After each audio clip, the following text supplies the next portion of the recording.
Podcast Três Irmãos na área, quem fala com vocês mais uma vez, Rodrigo Chorró. Na minha frente, meu brother, meu irmão Roberto Andrade Filho, o Borracha, na mesa operando nosso diretor Pedro Henrique. E aí, Robertinho, como é que você tá? Tudo bem? Fala aí, meus irmãos, Mais um beleza? debate aqui na nossa casa, né? Isso aí, mais um debate aqui na nossa casa, com certeza, não mais um debate, mais um grande debate novamente, pessoas extremamente capacitadas, já falei. Pô, essa casa é a melhor casa de debates do Brasil? Sim, indubitavelmente. E claro, não só pela nossa mediação, não só pela nossa capacidade, que é realmente não tão espetacular assim, mas os nossos debatedores com certeza são pessoas incríveis. Rapaz, eu vou ficar surpreso com esse debate, viu? Já Vai. nos bastidores aqui, eu tô Mano. assim, o nível aqui tá altíssimo. Então se preparem, viu, gente? Fiquem até o final. Vamos falar pra galera nas nossas regras do debate aqui? Vamos falar aí? Vai ter falar? superchat? Vai ter superchat? Vamos ler os melhores superchats no final da noite, né? Pros dois lados. Então, assim, capricha nas perguntas aí do superchat. Capricha no superchat pra gente poder colocar a sua mensagem aqui no Tenta episódio. usar o superchat pra você tirar uma dúvida, você realmente explorar, ganhar um conhecimento, ao invés de querer ser agressivo ou só querer, sei lá, xingar alguém. Ah, Se não, você quiser se xingar, se quiser xingar, eu nem manda... leio. Xingar eu nem leio. Mas nem você pode leio. mandar o superchat xingando, eu aceito todos os superchats, só não leio.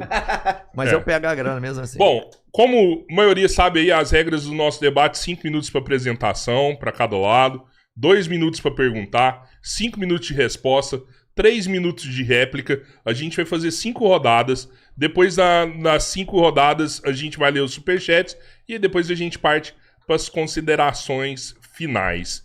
Quero agradecer aqui, primeira vez debatendo na nossa casa. Aliás, os dois debatendo primeira vez aqui na nossa casa, hein, Albertinho? Verdade. Mas eu vou agradecer a Michele. Obrigado, viu, Michele, por estar aqui na nossa casa. Muito obrigado pelo convite.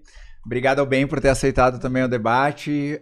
Obrigado pela oportunidade de estar aqui. Também tá podendo falar um pouquinho, desmistificar as coisas sobre pautas trans, sobre comunidade LGBT, porque eu acho que tem muita desinformação rolando aí. É bom ter sempre o espaço, mesmo em ambientes que sejam de debates, para a gente falar não só para o nosso público, mas também para outros públicos. Né? Então, super importante. E o nosso irmão aqui também, né, Albertinho, que a gente ama esse também. É das antigas, hein, mano? Já várias vezes na nossa casa, né? Ô. Daqui uns dias vai estar debatendo com a gente lá em São Paulo também. Sério? Vai Bem, se agora mostrar uma nova versão. uma né? nova Bem versão, né? debatedor. Bem debatedor. Quem aguenta esse homem, rapaz? Sempre uma novidade. Bem Mendes. E aí, obrigado, irmão. Sou eu quem agradece ao privilégio de estar com vocês mais uma vez, debatendo com a Michele também, é uma honra. Agradeço pelo convite. Bom, a gente combinou aqui nos bastidores, quem vai começar esse debate hoje, a introdução, é o Ben Mendes, né, Albertinho? Exato, 5 minutos para apresentação, eu vou marcar aqui, a galera já entende como funciona, acho que também tá bem transparente, 5 minutos para apresentação, a Michelle vai se apresentar assim que aí volta para você para uma pergunta de 2 minutos. Perfeito. Por favor. Primeiramente, eu gostaria de me apresentar. Meu nome é Benoni Mendes, sou jornalista, advogado, estou estudando medicina também. Sou de Minas Gerais, moro na região metropolitana de Belo Horizonte. Faço um trabalho na defesa do consumidor, que foi o trabalho que me tornou mais conhecido pelo Brasil.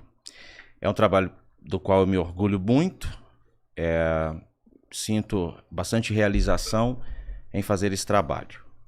Eu gostaria de deixar bastante claro aqui que eu sou cristão, eu creio na palavra de Deus e por essa razão eu vou debater com alguém que eu acredito fielmente que é a imagem e semelhança de Deus, embora respeite que ela seja ateísta. A fé é minha, eu creio que ela é a imagem e semelhança de Deus. Então, de forma nenhuma, eu quero transformar esse debate em algo que seja atentatório à dignidade de quem seja a imagem e semelhança de Deus. Eu repudio completamente qualquer tipo de assassinato. O 5º mandamento é não matarás. Então, sabendo que no Brasil, infelizmente, existem pessoas que morrem porque outras pessoas acham que têm o direito de matar, eu gostaria de deixar o meu repúdio a quem quer que seja que ache que porque alguém é diferente, essa pessoa merece morrer. Eu me sinto honrado de debater com a Michele, eu a admiro pela coragem, porque hoje eu a considero, no cenário político brasileiro, a maior representante da causa LGBT, porque quem tem o poder político eleita pelo povo, que deveria estar fazendo o que a Michelle está fazendo, está, pelo contrário, abandonando cada vez mais as pautas LGBT.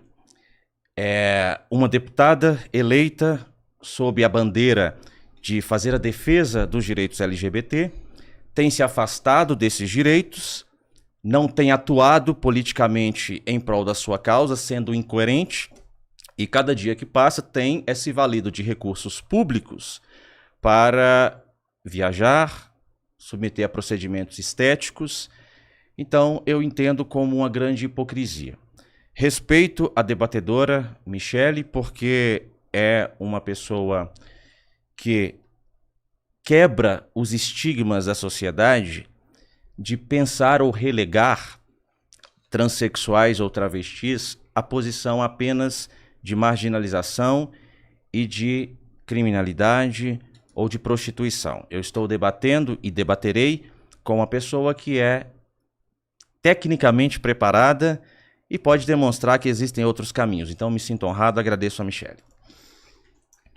Michelle, 5 minutos de sua apresentação. Antes eu vou pedir pro pessoal deixar o like. A gente tá com 1.500 pessoas ao vivo. Então, clica no like aí. Vamos bater mais de 5.000 hoje. Michelle, 5 minutos. Vou começar dizendo para vocês clicar no like também, tá, galera? Compartilha aí. Bem, gente, pra quem não me conhece ainda, e até pra quem já me conhece, vou me apresentar novamente. Eu me chamo Michelle, mas eu sou conhecido nas redes sociais como Astrava da Vida. Eu venho fazendo um trabalho de militância nas redes sociais faz mais ou menos 6 anos, mas eu tô nas redes sociais em si há 10 e na militância e mais no ambiente corporativo há 15 anos, né? Nesse tempo todo eu aprendi muita coisa, eu desconstruí muita coisa, eu enfrentei muitas pessoas em debate que foram pessoas extremamente ruins, eu enfrentei pessoas que foram muito boas e com dúvidas legítimas, e eu enfrentei pessoas intolerantes que não importasse o que a gente apresentasse, né, elas continuavam sendo intolerantes. E por que eu faço esses debates? Por que eu sempre topo participar desses debates? Por que eu acho interessante participar desses debates? Porque a única oportunidade que a gente tem, eu sendo uma pessoa do espectro político da esquerda, de falar para pessoas que não são do meu lado. O único jeito de uma pessoa de direita me ouvir não é através das minhas redes sociais. É através de lugares neutros, onde ela possa ter a oportunidade de ouvir tudo que ela não teve a oportunidade de ouvir do seu lado. Aconteceu no meu recente debate 20 contra 1, futuramente vai ser um outro debate num outro modelo 20 contra 1 contra um deputado de São Paulo, vocês vão ter essa oportunidade de assistir também. Então, eu ocupo esses espaços porque eu acho que as pessoas que fazem um trabalho de militância às vezes esquecem que rede social também é espaço que deve ser ocupado. E que deve ser ocupado com respeito, deve ser ocupado com dignidade, com informação legítima e deve ser ocupado para conscientizar. Você vai falar às vezes com 1000 pessoas e 10 talvez estejam com os ouvidos abertos para entender o que você tem para falar. Essas 10 valem a pena. Então é por isso que eu estou aqui, por isso que eu participo de tantos debates e por isso que eu estou aqui também para debater com o Ben, porque eu quero entender mais as posições dele, quero expor exatamente o que eu trabalho e o que eu estudo para fazer esse trabalho, né? E ver se de repente a gente sai pessoas melhores desse debate e também consegue fazer com que algumas pessoas que estão aí nos assistindo possam abrir mais a cabeça e entender que a diversidade não é nenhum bicho de 7 cabeças e essa vilanização constante que a gente vê na mídia aí nada mais é do que pânico moral. Benoni, sua primeira pergunta, 2 minutos. Pois não. Michelle, nós sabemos, como pessoas públicas, que as nossas manifestações e posicionamentos no debate público, eles devem ser pautados com a máxima seriedade possível, afinal, nós não estamos conversando sobre trivialidades. Nós estamos, na verdade, debatendo questões que afetam diretamente a vida e o futuro das pessoas, de multidões de pessoas. Posto isso, Michelle, eu gostaria de te dar a oportunidade de corrigir algo que você disse que não é verdade no debate do espectro. No minuto 2 2h37, um debate que já está chegando a 1 milhão de pessoas que assistiram. No minuto 2h37 a 3h03, você disse o seguinte, abre aspas, o Reino Unido, ele está fazendo, através de financiamento de uma pessoa bilionária, já vem esse movimento há muitos anos, que é da J.K. Rowling. Houve um passo atrás dado em relação às políticas de diversidade e acompanhamento de pessoas trans. Inclusive, o sexo das pessoas passou a ser, então, o balizador. Passou a não existir gênero, digamos assim. Então, a decisão do Reino Unido, ela não é uma decisão baseada na ciência. Ela é uma decisão política e ideológica. Pois bem, Michele, eu vou te dar a oportunidade de corrigir essa informação, porque ela não é verdade. Qual informação que não é verdade? Você não citou qual que não é? É isso que eu disse. Você disse que é uma decisão política e ideológica. Ah, mas é uma decisão política e ideológica. Posso? Já estou no meu tempo? Sim. Beleza. Vou explicar porque é uma decisão política e ideológica. Porque o gênero social dos seres humanos, ele não é, nem nunca foi binário. Isso não existe. A própria Torá e o Talmud, que são livros que servem como base dos primeiros livros da religião cristã, eles possuem 7 gêneros e depois 6 gêneros, tá? Nos livros anteriores à Bíblia cristã. Em outras sociedades, como as tribos Samoa, que tem as Fa'afafine e as Fa'afatame, que são pessoas que nascem de um sexo biológico X, mas expressam em um gênero diverso daquele sexo biológico. No México nós temos as Muxes, que são um gênero reconhecido. Na Índia nós temos as Hijras. Na Tailândia nós temos as Kaotei. Então o sexo, ele nunca foi e não deveria ser balizador para o gênero, até porque nós entendemos o sexo biológico há menos de 200 anos e aos poucos a gente vem entendendo mais. Até o entendimento do SRY, que é o fator determinante genital, a gente só descobriu nos anos 90, que é um dos processos inicializadores para a presença de uma genital. Então antes era o quê? O que era o que definia a genital, né? Então essa informação ela não é falsa de maneira nenhuma, porque não existe nenhuma relação da biologia com o gênero social das pessoas. Inclusive a gente define que nós somos divididos em 4 quadrantes como seres humanos, que seriam a nossa identidade de gênero, a nossa expressão de gênero, a nossa orientação sexual e a nossa orientação romântica, né? Então são quadros diversos que não estão associados à biologia. As nossas interpretações sobre o nosso eu estão muito mais ligados aos nossos esquemas cerebrais do que propriamente ao nosso sexo biológico. Então esse reducionismo que é feito do sexo biológico também é errado. Por quê? Porque o sexo biológico humano não é binário, ele é bimodal. Por ser bimodal, significa que nós temos 2 picos de maior ocorrência de algumas configurações de sexo biológico e uma distribuição um pouco menor para além dessas duas. Só que a gente tem o costume de tratar o sexo biológico como se ele fosse binário. Então dizer que não é uma decisão baseada na ciência é olhar para a ciência e dizer existem pessoas intersexo. Dizer que não é uma decisão baseada na ciência é olhar para outras sociedades que têm gêneros diferentes, inclusive na história. As Hijras são reconhecidas desde antes do ano 1200. Existem registros históricos anteriores à Bíblia sobre a presença de Hijras.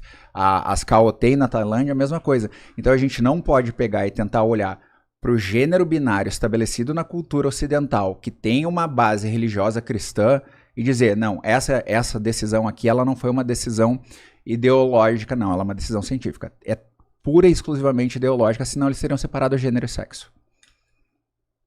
Bem, você tem 3 minutos para comentar a resposta da Michele. Perfeito. Michele, você disse no debate do Spectrum que ela é uma decisão política ideológica. Só que, na verdade, não é, Michele. Eu trouxe aqui hoje, inclusive, a decisão. E quem quiser ter acesso aqui pode ter acesso à decisão. É o julgamento da Suprema Corte do Reino Unido. Não é uma decisão ideológica e política. É a Suprema Corte do Reino Unido. E ela começa já no ponto 1 do julgamento, que é uma apelação. Ela reconhece o risco de alguém sofrer discriminação. ela coloca as mulheres historicamente como pessoas que sofrem discriminação.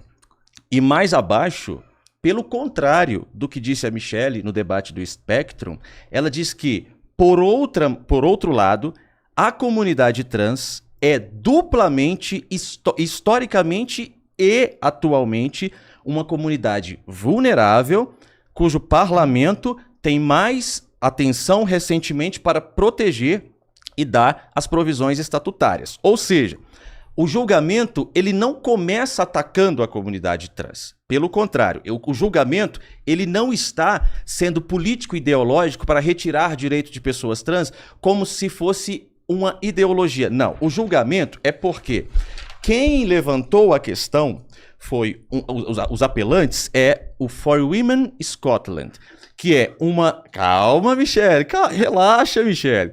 É uma organização feminista voluntária cuja campanha quer fortalecer... Michelle, esse aqui é um documento legal. Quer fortalecer os direitos das mulheres e das crianças na Escócia.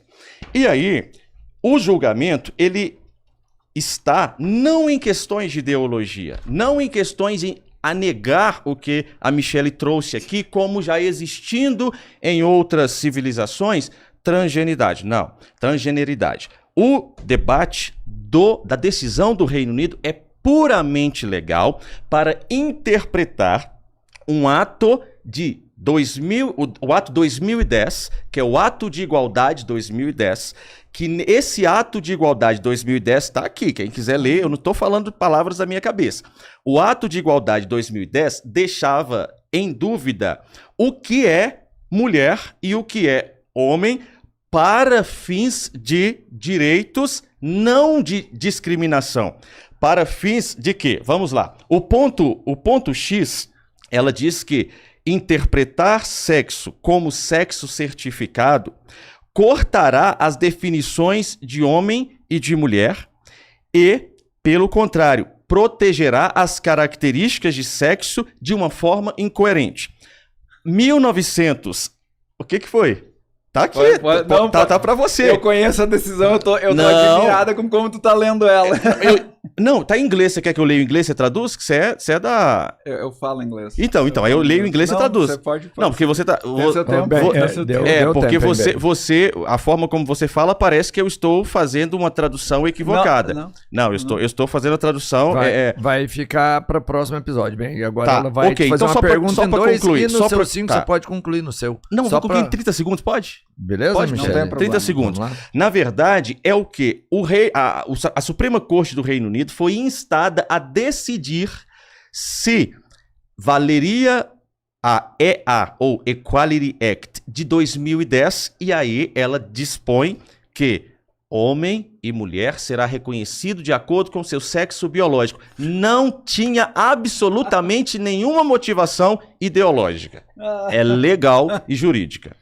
Michelle, sua primeira pergunta, você tem um tempo adicional, né? Ô, Michelle, é isso, olha aqui. O Ben teria 3 pra contrapor, estourou um pouquinho, ela seria 2 pra pergunta. Você vai ter 3 minutos, às vezes precisa contrapor o que ele falou, usar. Você tem 3 minutos pra usar como quiser, claro. desde que tenha uma pergunta. Não tem problema. Eu fico impressionada que tu lê a mesma decisão que eu li antes de tomar a minha posição e a tua interpretação ela é completamente diferente. Essa decisão, ela ignora, por exemplo, a existência de todos os quadros intersexo que não se encaixam no padrão do que seria biologicamente o que alguém chama de homem e biologicamente o que alguém chama de mulher.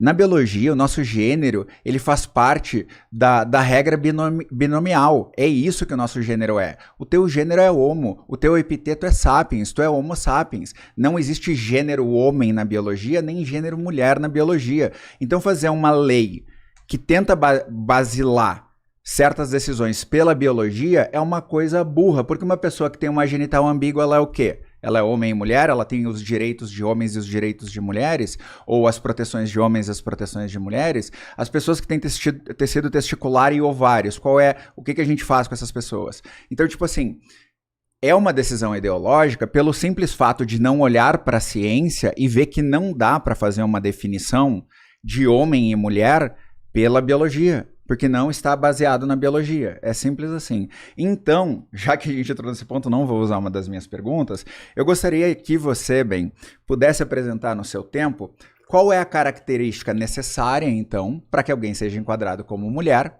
qual é a característica necessária para que alguém seja enquadrado como homem, em que, nessas características, tu possa garantir que todas as pessoas que você entende serem mulheres estão incluídas nela e que todas as pessoas que você entende ser homem estão incluídas nela. Lembrando que você tem que dar um jeito de encaixar os intersexos aí também. Essa é a minha pergunta. Ok. 5 minutos, bem. Então, para concluir ao que eu estava falando na outra rodada, não é uma decisão política ideológica, como a Michelle deu a entender no debate do Espectro, é uma decisão da Suprema Corte para dar um esclarecimento a um ato de igualdade.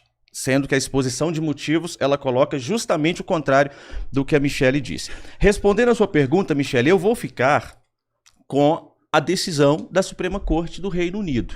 Respondendo a sua pergunta, eu considerarei, conforme a decisão do Reino Unido, que homem é conforme o seu sexo biológico, mulher é conforme o seu sexo biológico, e intersexo, a própria ciência ela já responde o que é intersexo. Intersexo é uma variação, certo?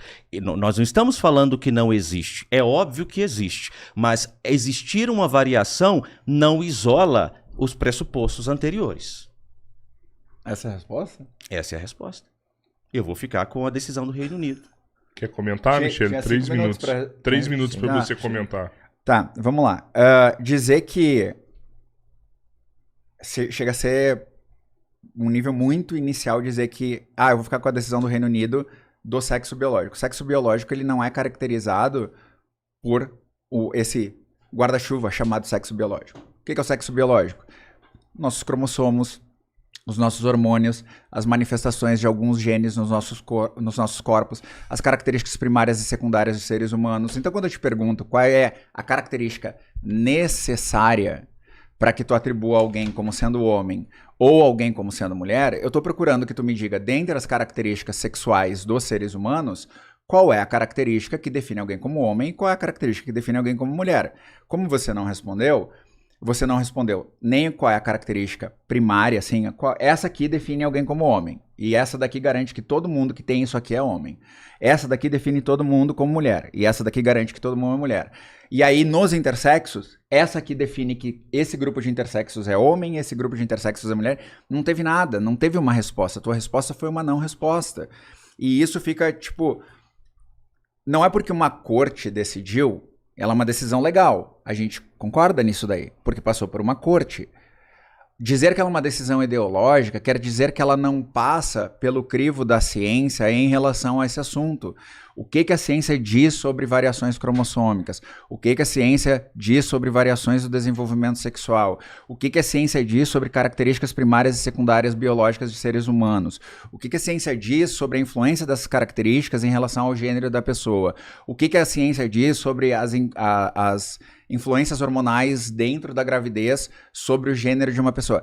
Nada disso foi considerado na decisão. E é por isso que eu digo que é uma decisão político-ideológica, porque no momento que ela passa a ignorar a ciência e ela tenta balizar num nível raso de conhecimento, um nível de 6ª série de escola, que tu pega um livro de ciências da 6ª série e tu vai ver essa informação lá... Qual informação?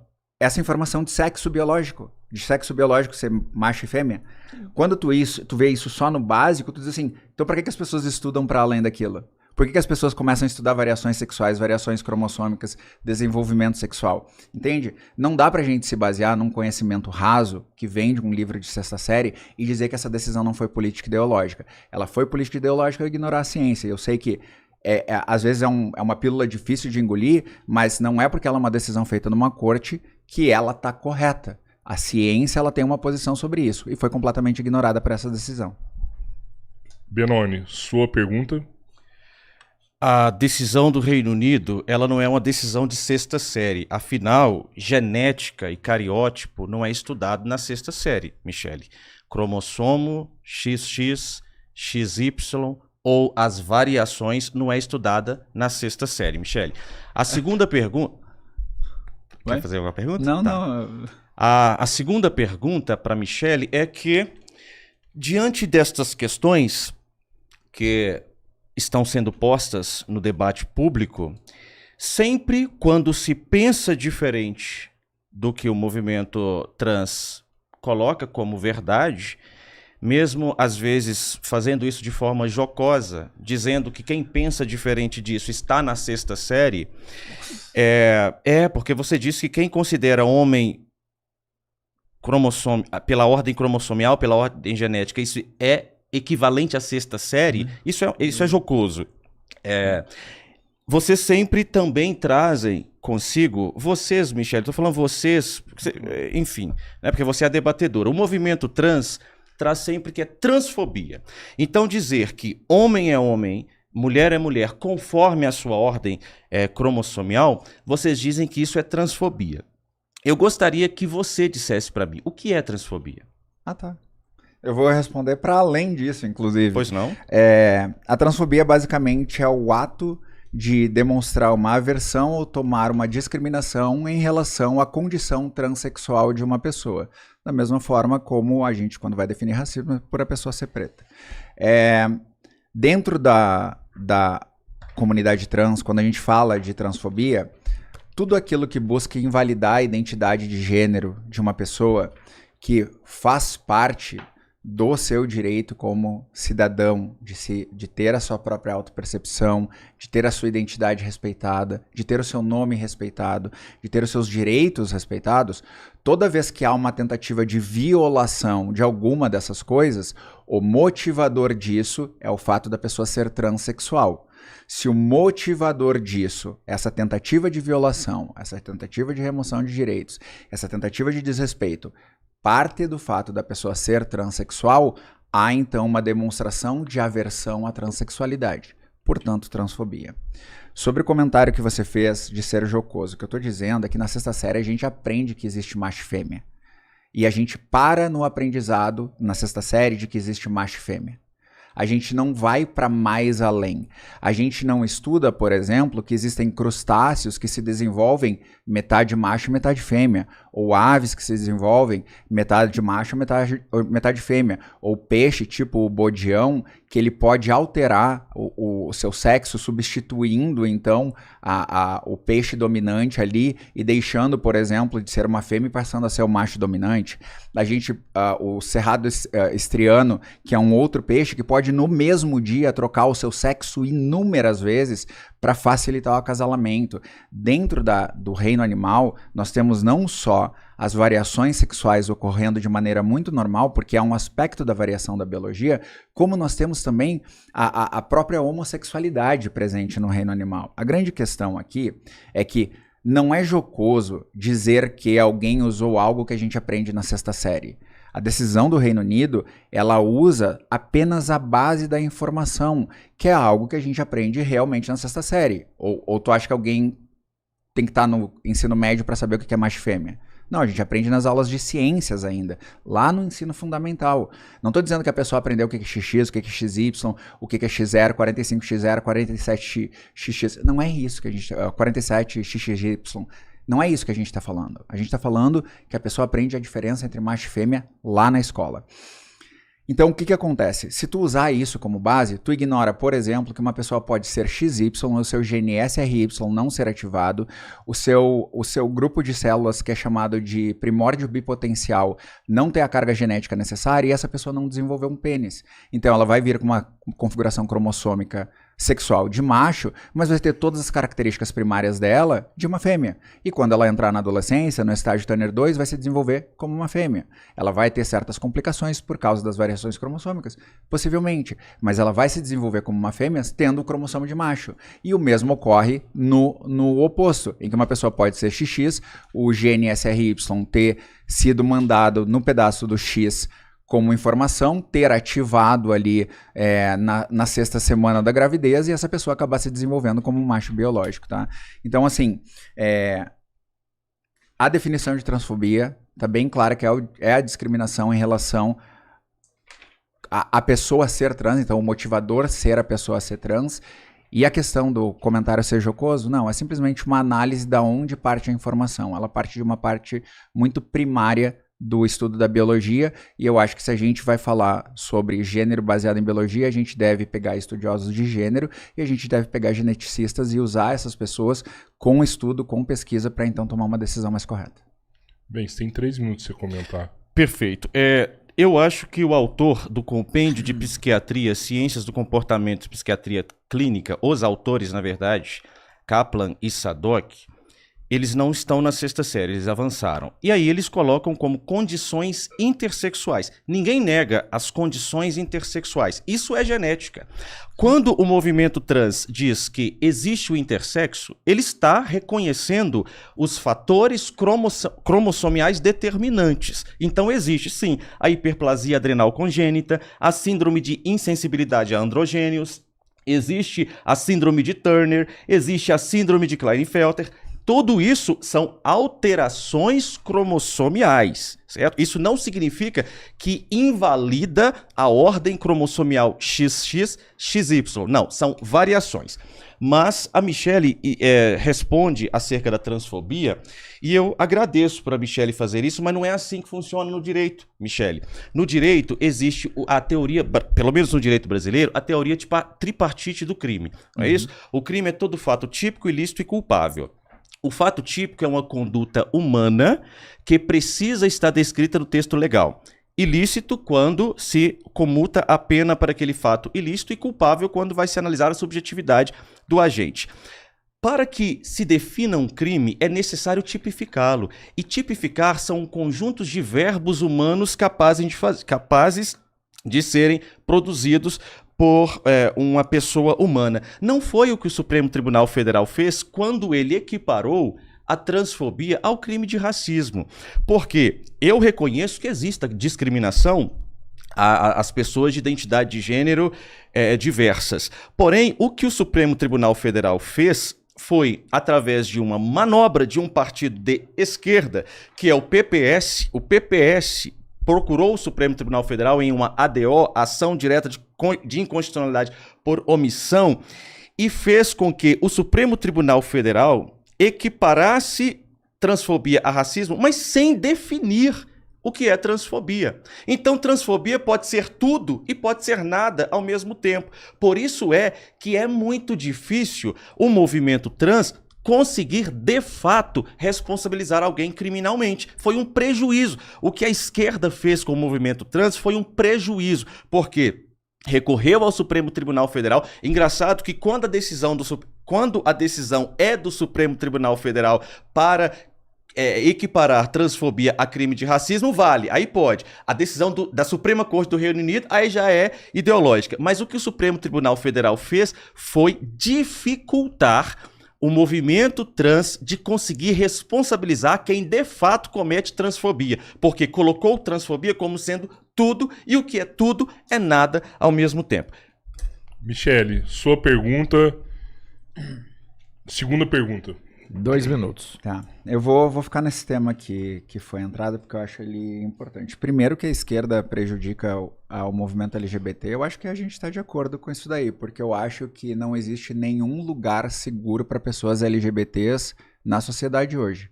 O ataque vem da direita, da esquerda radical, do centro, não importa quem seja, a decisão é sempre por interesses próprios e por pânico moral, né? Inclusive a gente tem agora um projeto de lei que visa prender pais e médicos, né, que auxiliem na transição de gênero de crianças e adolescentes, que foi proposto pelo deputado federal Kim Kataguiri, né? Então esse projeto de lei claramente faz um ataque ao bem-estar de crianças que precisam estar num acompanhamento para que possam então saber se são ou não são crianças trans. Sobre a ação direta de inconstitucionalidade por omissão número 26, isso vem de um movimento que, apesar de ser um partido político que submete, isso partiu da OAB Diversidade e partiu da ANTRA, junto com a OAB Diversidade, porque foram os advogados da OAB Diversidade que acabaram participando disso daí. A gente tem, inclusive, na OAB Diversidade, o selo, a empresa amiga da diversidade, os advogados que participam dessa premiação estavam envolvidos na ação direta de inconstitucionalidade por omissão. Qual era o problema dessa da ausência disso daqui. Anterior à ação direta de inconstitucionalidade de promissão, não existia nenhum dispositivo, nem interpretação legal sobre a violência específica cometida contra pessoas LGBTs, não é contra pessoas trans. O entendimento é sobre a homotransfobia ou a LGBTfobia, né? E dentro ali da 7.716 de 89... Desculpa? São 2 minutos.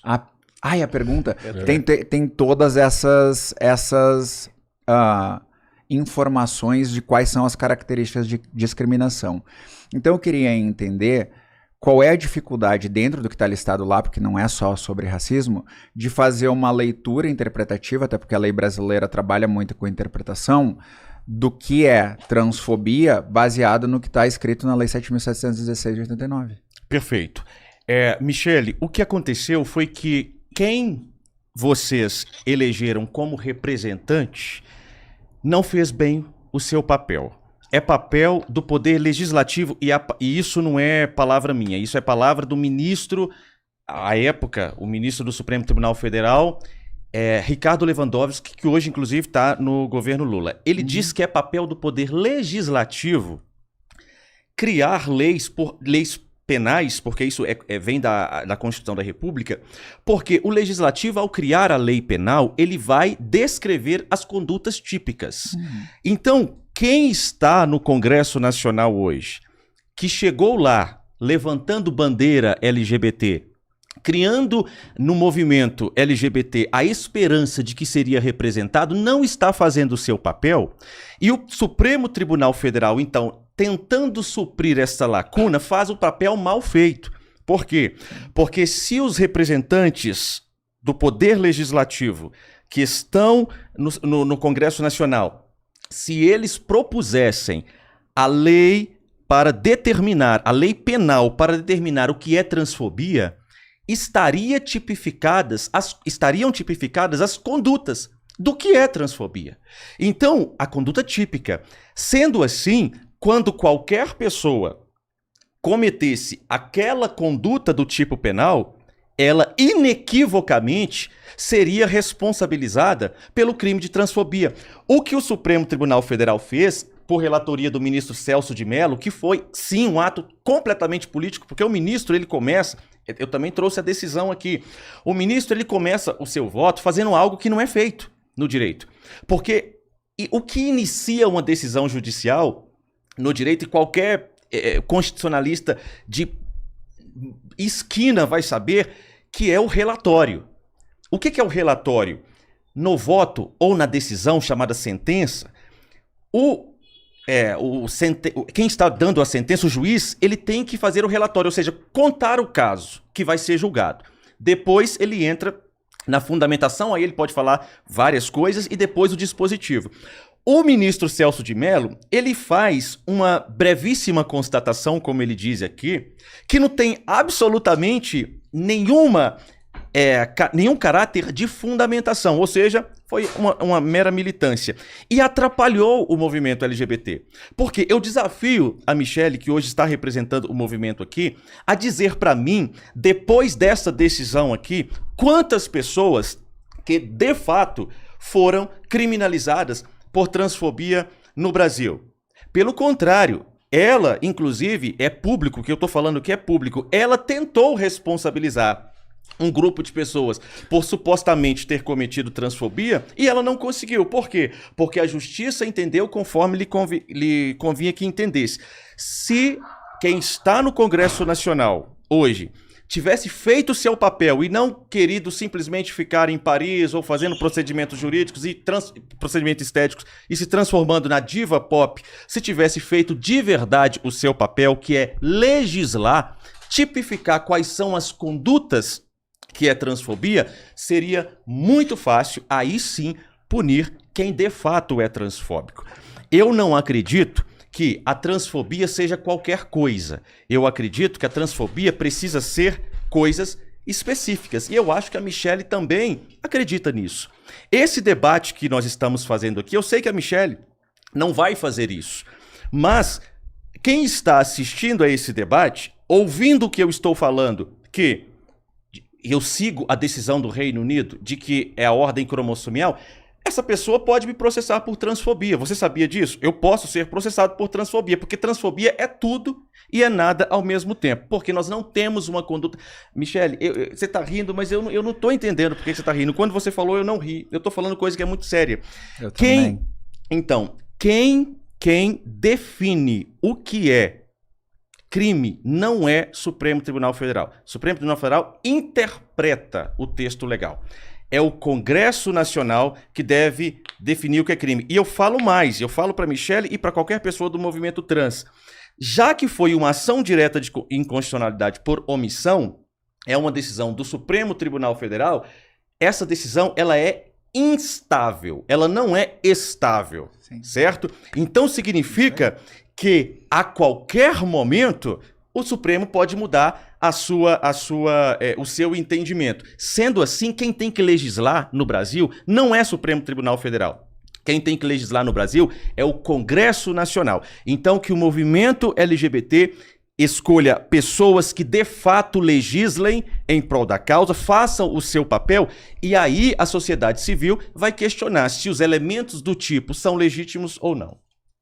3 minutos, Michele. Tá. Eu acho muito engraçado que você fala sobre a não especificidade, porque realmente não existe uma lei específica, existe uma interpretação pela ação direta de inconstitucionalidade por omissão, que você sabe que é um dispositivo legítimo de ser submetido ao STF. Eu não preciso explicar isso para ti como eu tive que fazer lá no 20 contra 1 para algumas pessoas, tá? Mas é tão engraçado que você considere que tem que estar plenamente descrito, quando o racismo ele está plenamente descrito na 7.716. E ainda assim, quando eu vi tu sofrer racismo, e eu considerei aquilo racismo, inclusive pela lei, a justiça não considerou racismo. A gente até estava conversando isso aqui no off, lembra? Porque é um problema também. Que é um problema. Eu também acho então, que é um o problema. fato de estar descrito não impede que um juiz imbecil tome uma decisão imbecil. Eu acho que tu sofreu racismo e que aquele teu processo tu tinha que ter vencido. No entanto, tu fala assim, quem foi condenado, quem foi não sei o quê. O próprio Nicolas Ferreira sofreu 3 condenações super recentes por ações de transfobia. Uma delas contra a deputada Duda Salabert, na época que ele e ela eram vereadores, em que a decisão inicial era 80 mil de indenização e se terminou com 30 mil. Depois uma indenização coletiva pelo dano causado à comunidade de 200 mil reais. E agora, recentemente, que saiu essa semana aí essa decisão, para Kim Flores, que o Nicolas usou no seu perfil para dizer que era homem, para invalidar, para atacar e criar mentiras sobre a Kim, e foi condenado em pagar 40 mil reais pela transfobia. Você está falando, então, Michele, de calma. processo civil. Eu estou falando de criminal. Você está confundindo. Um parlamentar como o Nicolas Ferreira, ele raramente vai ser alvo. Eu tô até hoje, meu processo criminal com ele até hoje nem andou, tá? Já é um processo que está há 6 anos andando. Então, é um processo extremamente moroso, demora pra caramba e tem todos esses problemas que a gente conversou da legislação. Só que tem um problema que tu aponta muito pra Erika Hilton. A ADO 26 ela é anterior à Erika Hilton. Sim, mas vocês tinham representantes lá. Não, mas nós tínhamos representantes, só que não estão fazendo papel. Mas quem que coloca em pauta a votação da criminalização da LGBTfobia? O presidente da Câmara não tem que colocar em votação isso? Sim. Ele precisa colocar em votação. Sim. A Câmara não colocou em votação. Mas houve a ação, proposição? Óbvio. Bem, assim, a gente tinha combinado no verdade. tempo. Não, mas eu não me importo muito desses questionamentos. A galera não entende isso, Desculpa. mas é só pra gente mandar. Mas essa troca assim rápida eu acho legítima, tá? Eu super levo na boa. Não houve nenhum movimento, nem durante os governos de esquerda, nem durante os governos de direita, de um presidente da Câmara que botasse isso em votação. E eu concordo contigo com a instabilidade desse entendimento pelo simples fato de que, no momento em que a Câmara votar, ela pode dizer: não é crime ser homofóbico, não é crime ser transfóbico, e não haver uma lei que enderece essa situação. Pode ocorrer isso daí. Da mesma forma que nosso direito de casar também não é lei. É um entendimento do CNJ lá de 2013. Então a sociedade, a comunidade LGBT como um todo, vive um mundo de instabilidade no Brasil. E se você entende isso e te causa revolta como me causa revolta, eu acho que tem muito mais você que entrar nessa luta que eu tô para que haja uma legislação realmente específica do que você dizer, mas a instabilidade é isso e aquilo. Eu acho que a gente tá muito mais alinhado do que parece, né? Parece que tu tá sendo o meu oposto, mas na verdade tu tá concordando até com a instabilidade que eu mesmo detecto nesses procedimentos. Bem, sua terceira pergunta, 2 minutos pra você elaborar ela. Pedir pessoal deixar o like. A gente tá com mais de 3 mil pessoas ao vivo. Contribui com o like aí. Vamos bater os 5 mil hoje, gente. E assim, a galera, só pra galera entender, algumas coisas que estão acontecendo aqui são combinadas previamente entre o Ben e a Michelle. Eles combinaram aqui que poderia sim ter essa participação do Ben em alguns momentos pontuais, não é pra comprar E ou da Michelle tirar a também. fala. Isso. Então, assim. Eu não tenho problema nenhum É o com que tá isso. acontecendo bem de aqui, boa. não é o comum dos nossos debates, mas tá de acordo com os que os dois combinaram. Sim. E são interpelações cordiais, não tem nada demais. Sim, galera. às vezes é uma dúvida pontual ali. É interessante. algo legítimo. Beleza. 2 minutos, bem. Tá, 2 minutos? Tá, então vou correr. Michele, você confundiu a questão civil com a questão criminal. Civilmente, você pode processar, como foram processadas essas pessoas. Eu estou dizendo que o Supremo Tribunal Federal tentou legislar sobre matéria penal. Isso é um problema, concordo com você. E você disse que a Erika Hilton, ela é posterior a essa ADO. Concordo, mas depois da ADO ainda continua havendo a necessidade da propositura da lei. E eu estou percebendo um silêncio por parte da esquerda, aceitando a decisão do STF como sendo tudo e não sendo nada ao mesmo tempo. A terceira pergunta, Michele, é a seguinte. Percebes que a esquerda brasileira dedica boa parte da sua militância em buscar a permissão para que crianças e adolescentes sejam submetidos a procedimentos hormonais ou cirúrgicos para redesignação sexual, ou como popularmente é conhecido, mudança de sexo. O que você acha dessa tentativa macabra desses movimentos de esquerda em querer submeter crianças e adolescentes a procedimentos cirúrgicos ou terapias hormonais que produzem efeitos que não podem ser revertidos em caso de arrependimento? Por que crianças? Meu Jesus. Esse eu vou usar os 5 minutos bem utilizados. Tá bom. Só queria comentar uma coisa, eu acho muito bacana que tu comenta do silêncio da esquerda, que eu concordo, mas tu nunca comenta do silêncio da direita em relação a tentar fazer uma legislação nesse sentido, né? Porque, na verdade, a direita ela quer que não haja essa legislação, né? Mas tudo bem, a gente deixa isso Qual legislação? Em relação à transfobia e homofobia. Não, a direita está dizendo há muito tempo que a decisão do STF precisa ser revista, porque falou tudo e não falou nada. Exato, mas não puxa o voto. Mas vamos lá. Sobre essa... Agora tu entrou na... Eu não sei como que tu entrou na questão de pânico moral agora, porque foi muito clara essa tua entrada no pânico moral, porque não existe nenhuma ala da esquerda que defenda tratamento hormonal em criança. Até existe tratamento hormonal em criança em casos muito específicos, mas não é nem de criança trans, tá? E nem procedimento cirúrgico de transgenitalização. Isso nunca existiu, tá? O que se defende é que crianças e adolescentes, quando apresentem para os pais algum desconforto com seu gênero, existam mecanismos de acolhimento apropriado com profissionais capacitados para poderem acompanhar os pais e a criança, porque os pais fazem parte do processo, para se identificar, então, se essa criança ela é uma criança trans ou não, ou só simplesmente é um momento da vida daquela criança. Usando o Antigos de São Paulo como referência, de cada 10 crianças que chegam ao Antigos, 8 não são consideradas trans. Já na chegada, assim, nos inícios do acompanhamento. Mas por que essas crianças não são consideradas trans? Porque uma equipe multidisciplinar de psicólogos especializados em gênero, de endocrinologista, de psiquiatra, de nutricionista, de assistente social, uma galera acompanha essas crianças junto com a família e vai fazendo as avaliações de cada aspecto dessas crianças e vê, olha, pai, eu não acho que o seu filho é uma criança trans, ele está só apresentando alguns desconfortos, talvez você tenha que deixar ele explorar outras coisas, mas não tem nada a ver com transexualidade. Só que para aquelas que são trans, aqueles 20% que são trans, a gente tem que permitir que ela seja acompanhada. Como que se dá a transição de uma criança? Única e exclusivamente social. A criança, ela transiciona talvez com uma mudança de nome social, não é nem a mudança de registro ainda propriamente, uma mudança de nome social, então ela passa a se apresentar com outro nome, ela passa de repente a usar outras roupas, os pais às vezes para a segurança dessa criança trocam de escola para ser um processo mais fácil e menos doloroso, porque às vezes os coleguinhas vão acabar atacando essa criança, né? Então não há uma terapia hormonal nisso. A terapia hormonal que pode ocorrer, acontece muito em crianças cis, é o bloqueio púbere precoce. Né, crianças cis que acabam desenvolvendo uma puberdade precoce ali com 6 anos, com 5 anos, tem medicação que tomam que é para interromper esse processo, justamente porque essas crianças elas vão desenvolver problemas se a puberdade delas seguir naquela idade. Vai faltar altura, vai faltar uma distribuição correta de hormônios e isso vai gerar problemas para o restante da vida dessas crianças.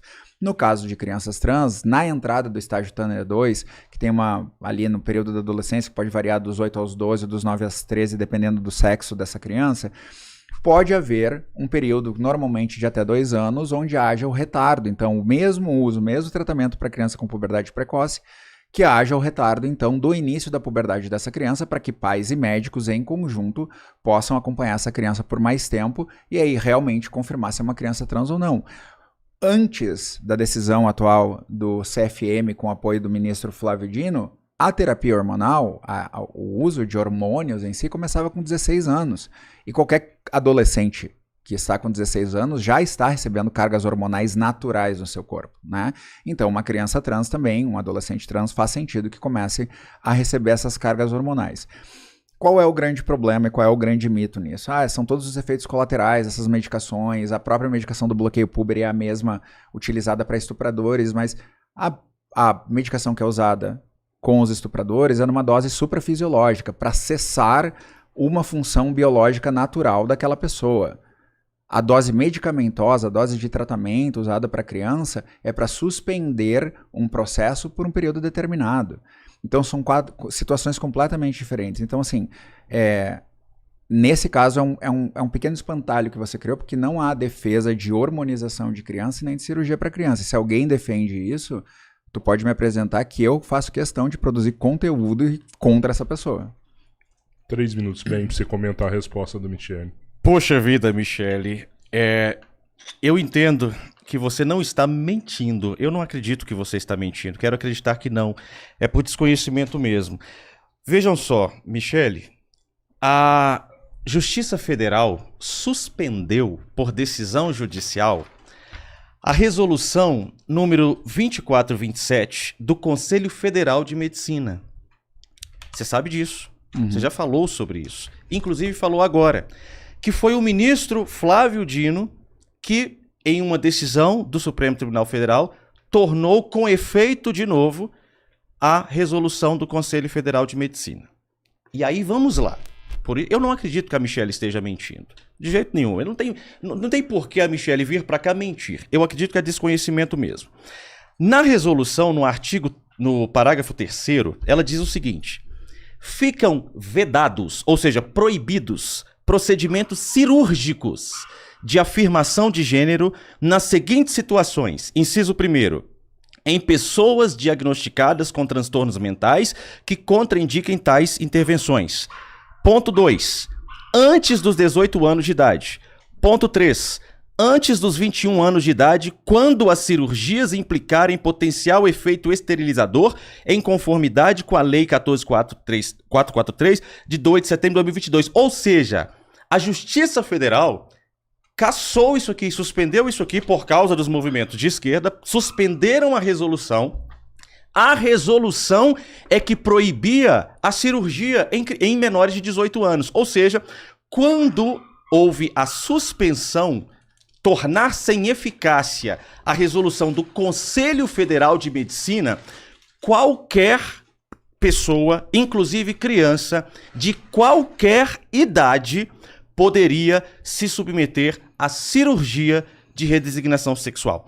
O ministro Flávio Dino recentemente foi quem, por decisão do Supremo, trouxe novamente a proteção jurídica, trazendo a efeito a resolução 2427. Mas os movimentos de esquerda, através da Justiça Federal, conseguiram suspender isso aqui. Então, quando a Michele diz que não, nunca se quis fazer cirurgia em criança. Isso não é uma constatação fática, isso não é verdade.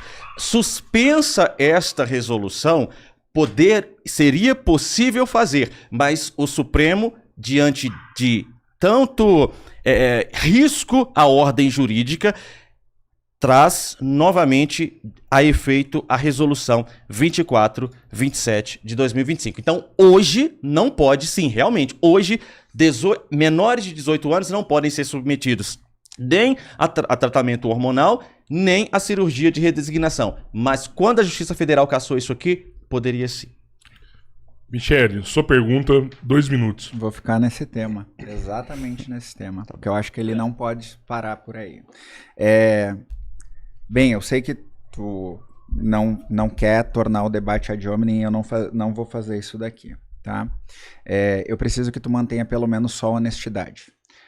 O que foi suspenso foi a nova resolução do CFM que alterava a resolução anterior, em que a hormonização poderia começar com 16 para 18 e que a cirurgia, os processos transexualizadores poderiam começar com 18 e agora passariam a ser com 21, tá?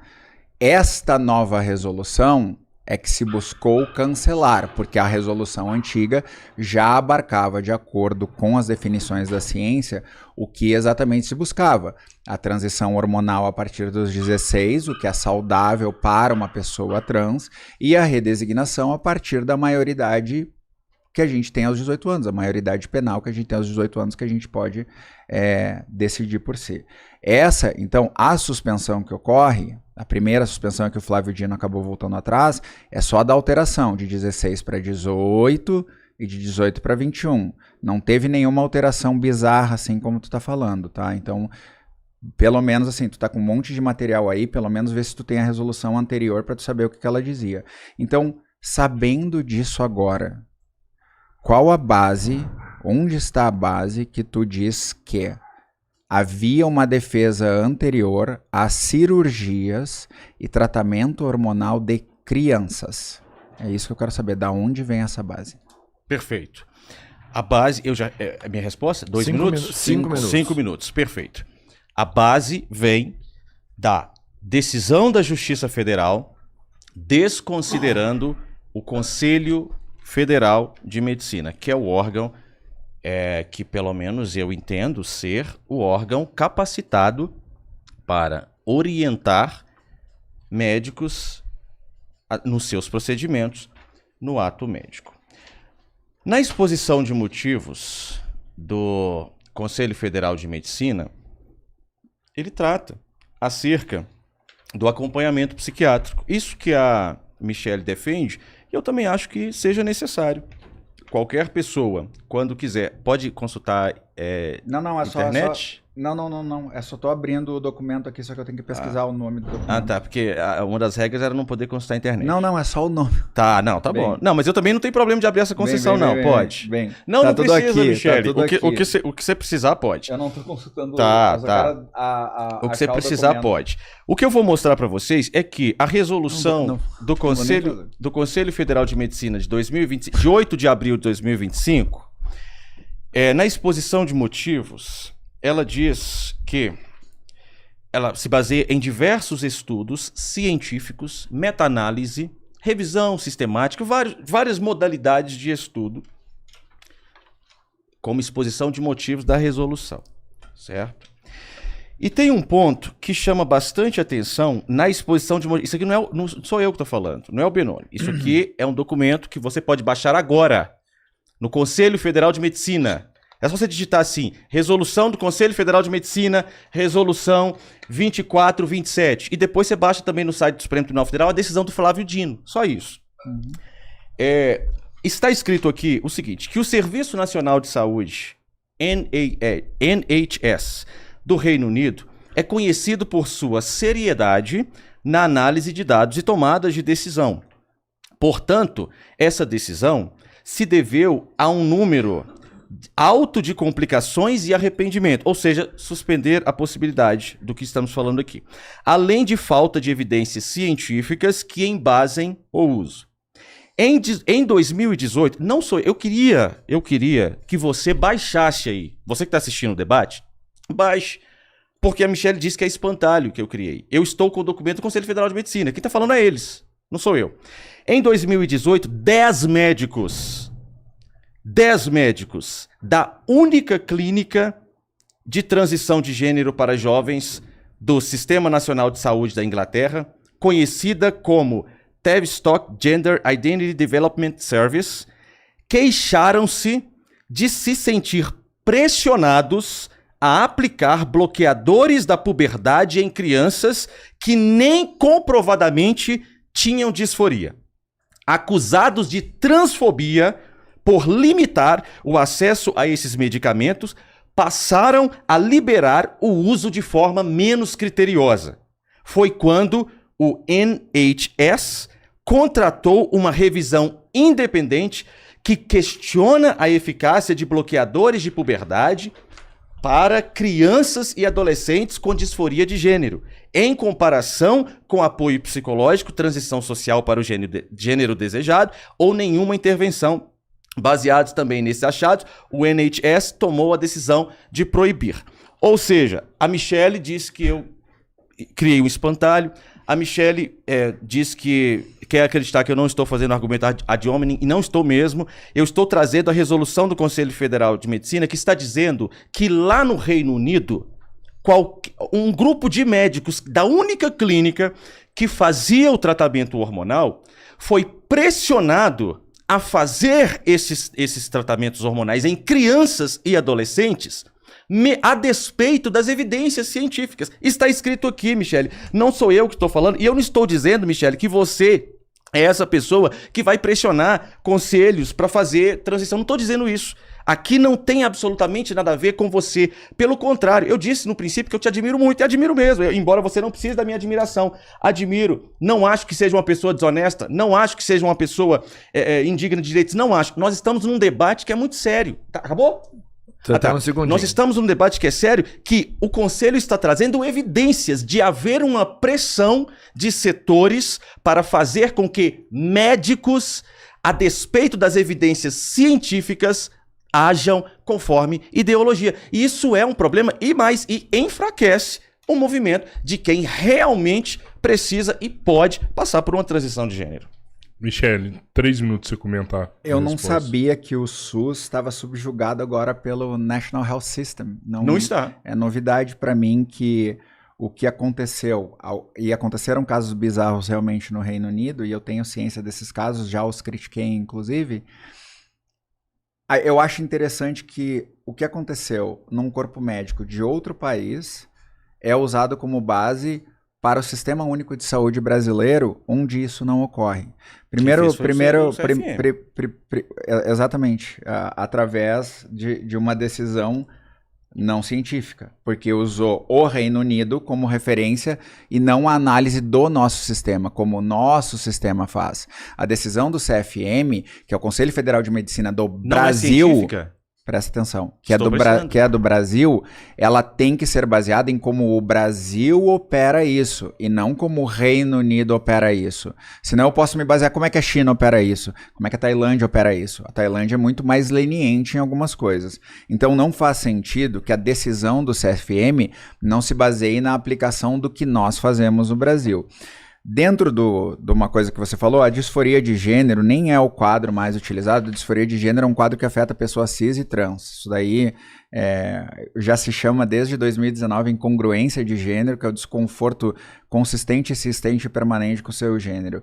Esses padrões, né, de análise e de atendimento dessas crianças estão previstos no Standards of Care número 8 da WPF, que indicam como que alguém deve fazer o acompanhamento de uma criança e adolescente trans. E ali não se fala de terapias hormonais de nada, e sim do acolhimento e do acompanhamento. Então agora a literatura internacional vale. Não. Standards of Care não é feito pela NHS. Não, mas é um internacional, aí vale agora. Sim, porque é um grupo internacional, um colegiado de pesquisadores, não de médicos. Médicos não são pesquisadores. Um colegiado de pesquisadores que pesquisa sobre gênero e sexualidade e que também estabelece esses padrões. E já se sabe que o acompanhamento adequado de crianças e adolescentes trans e uma transição com apoio familiar e social daquelas que realmente são trans reduzem a ideação suicida de índices de 40% para o índice que a sociedade tem, que é 4%, né? Que é isso que acaba acontecendo. E o combate a isso, o não apoio, o não suporte, a não permissão dessa criança passar pelo acompanhamento gera uma situação de desconforto que pode durar o restante da vida dela, porque os efeitos da puberdade se tornam irreversíveis nessas crianças e adolescentes. Bem, sua pergunta. Michele, você disse que médicos não são pesquisadores, há médicos que são pesquisadores, sim. Médicos são cientistas também. É difícil, a gente precisa saber em que nós vamos acreditar, porque nas evidências do sistema de saúde do Reino Unido, aí você decide por sua conta que não dá para confiar. No CFM, que é o Conselho Federal de Medicina do Brasil, você também decide por sua conta que não dá para confiar. Mas dá para confiar, por exemplo, nas literaturas internacionais que debatem sobre gênero. Por exemplo, Simone de Beauvoir dá para acreditar. Os médicos o sistema de saúde que você quer trazer como base, aí pode confiar. Então é difícil saber o que pode confiar, o que não pode. O que é ciência para você, o que não é. Porque eu pensei que uma decisão do Conselho Federal de Medicina baseado... Você sabe disso, eu sei que você sabe. Baseado em 39 bibliografias diferentes. 39 bibliografias diferentes. Todos os tipos de metodologias científicas aplicadas. Aí, para Michele, não vale. Não vale. Isso não vale por quê? Porque a desagrada. Agora... Se agrada, aí vai valer. Então tá bom, é a minha pergunta que eu tenho que fazer, não é isso? Eu vou fazer a minha próxima pergunta. Então, Michele, mas de verdade, eu queria que a gente definisse o que é válido e o que não é. Porque se eu trago médicos, não valem. Se eu trago decisão de Suprema Corte, não vale. Se eu trago NHS, que é o Sistema Nacional de Saúde do Reino Unido, não vale. O que vai valer? É difícil. Minha pergunta é, a Darla Muniz, que é travesti e ativista LGBT, que realiza um trabalho muito sério e honroso no Rio de Janeiro, socorrendo travestis que estejam em situação de hipervulnerabilidade, ela declarou em uma entrevista amplamente divulgada que ela é travesti. Ela não é mulher trans. E aqui talvez a Michele vai entender o meu ponto de discordância com ela. Eu não tenho problema nenhum de reconhecer direitos de travestis. Eu não tenho problema nenhum de endossar lutas para que travestis não morram e sejam respeitados e tenham acesso à saúde. Eu não tenho problema nenhum com isso. Eu tenho problema em ter que reconhecer, porque um grupo decidiu que tem que ser assim, que é mulher trans. A Darla Muniz, ela diz, eu não sou mulher trans, eu sou travesti. E o argumento que ela diz para isso é extremamente lógico, válido e importante. Ela diz que dizer que é mulher trans é uma forma de higienização. Ou seja, já que existe um preconceito, que de fato existe, em relação ao travesti, já que existe uma marginalização em relação... Desculpa, eu disse ao travesti, a travesti, já que existe essa marginalização, então os movimentos decidiram sucumbir ao preconceito e dizerem, não, eu sou mulher trans porque aí tem uma passabilidade maior. Michele, a minha pergunta é, por que inviabilizar a vivência travesti? Por que sucumbir ao preconceito e inventar que é mulher trans para tentar ser, de certa forma, aceito e sofrer menos preconceito? Michele, o Ben extrapolou demais. Quase uma resposta, hein, Pode Ben? me interromper Não quando tem. eu fizer isso? Pode falar tempo. Mas não tinha tido pergunta, então... Você não, tem Não tem problema. Deixa... 7 minutos não se tem você problema. quiser falar sobre Me dê isso. 2 minutinhos só, desculpa. 1 minuto. Pode me interromper. Eu peço, por favor. Tá, eu não quero porque ser... eu vi, é porque você tá. eu não É, quero que ele ser- sinaliza com a caneta, mas você não Tá, tá mas olhando, pode mas falar. tudo bem. É, Tá. porque eu tô muito concentrado pra falar assim, vou- tempo, vou te acabou e eu cortar, vou então. parar. Beleza. Deixa eu te comentar uma coisa. Eu conheço o trabalho da Darla, tá? A Darla é uma mulher que vem de uma origem muito simples, muito marginalizada também. E a Darla, ela é estudiosa da própria vida, né? Ela vive a própria vida e ela entende da sua própria vida. Eu só quero... É uma pergunta que eu gostaria que tu respondesse, pode ser Tá. até agora no meu tempo, se tu sabe o que é travesti. Uma identidade sul-americana? Tá, mas o que é essa identidade? O que ela é? O que quer dizer? A Darla quer dizer que travesti é uma pessoa que nasceu homem Tá, e que se sente mulher e se porta na sociedade como mulher. tá. Então isso daí já contraria. Porque, na verdade, a travesti, a definição de travesti, sim, é uma identidade feminina, Sim. latino-americana, que não é homem nem mulher. Sim. A travesti é uma identidade específica, da mesma forma que a pessoa que se identifica como não binário tem uma identidade específica, que não se identifica nem como homem nem como mulher, tá? O fato da Darla ter falado alguma coisa não invalida outras vivências ou outras existências. O importante nessa discussão sobre a mulher e o homem, esse apreço tanto a isso, são as palavras que antecedem isso, os adjetivos usados, os prefixos usados. Antes de mulher e de homem, nós que fazemos a luta, a gente fala de cisgênero e de transgênero, tá? E a diferença são os prefixos atrás da palavra gênero. Um que é cis e um que é trans, tá?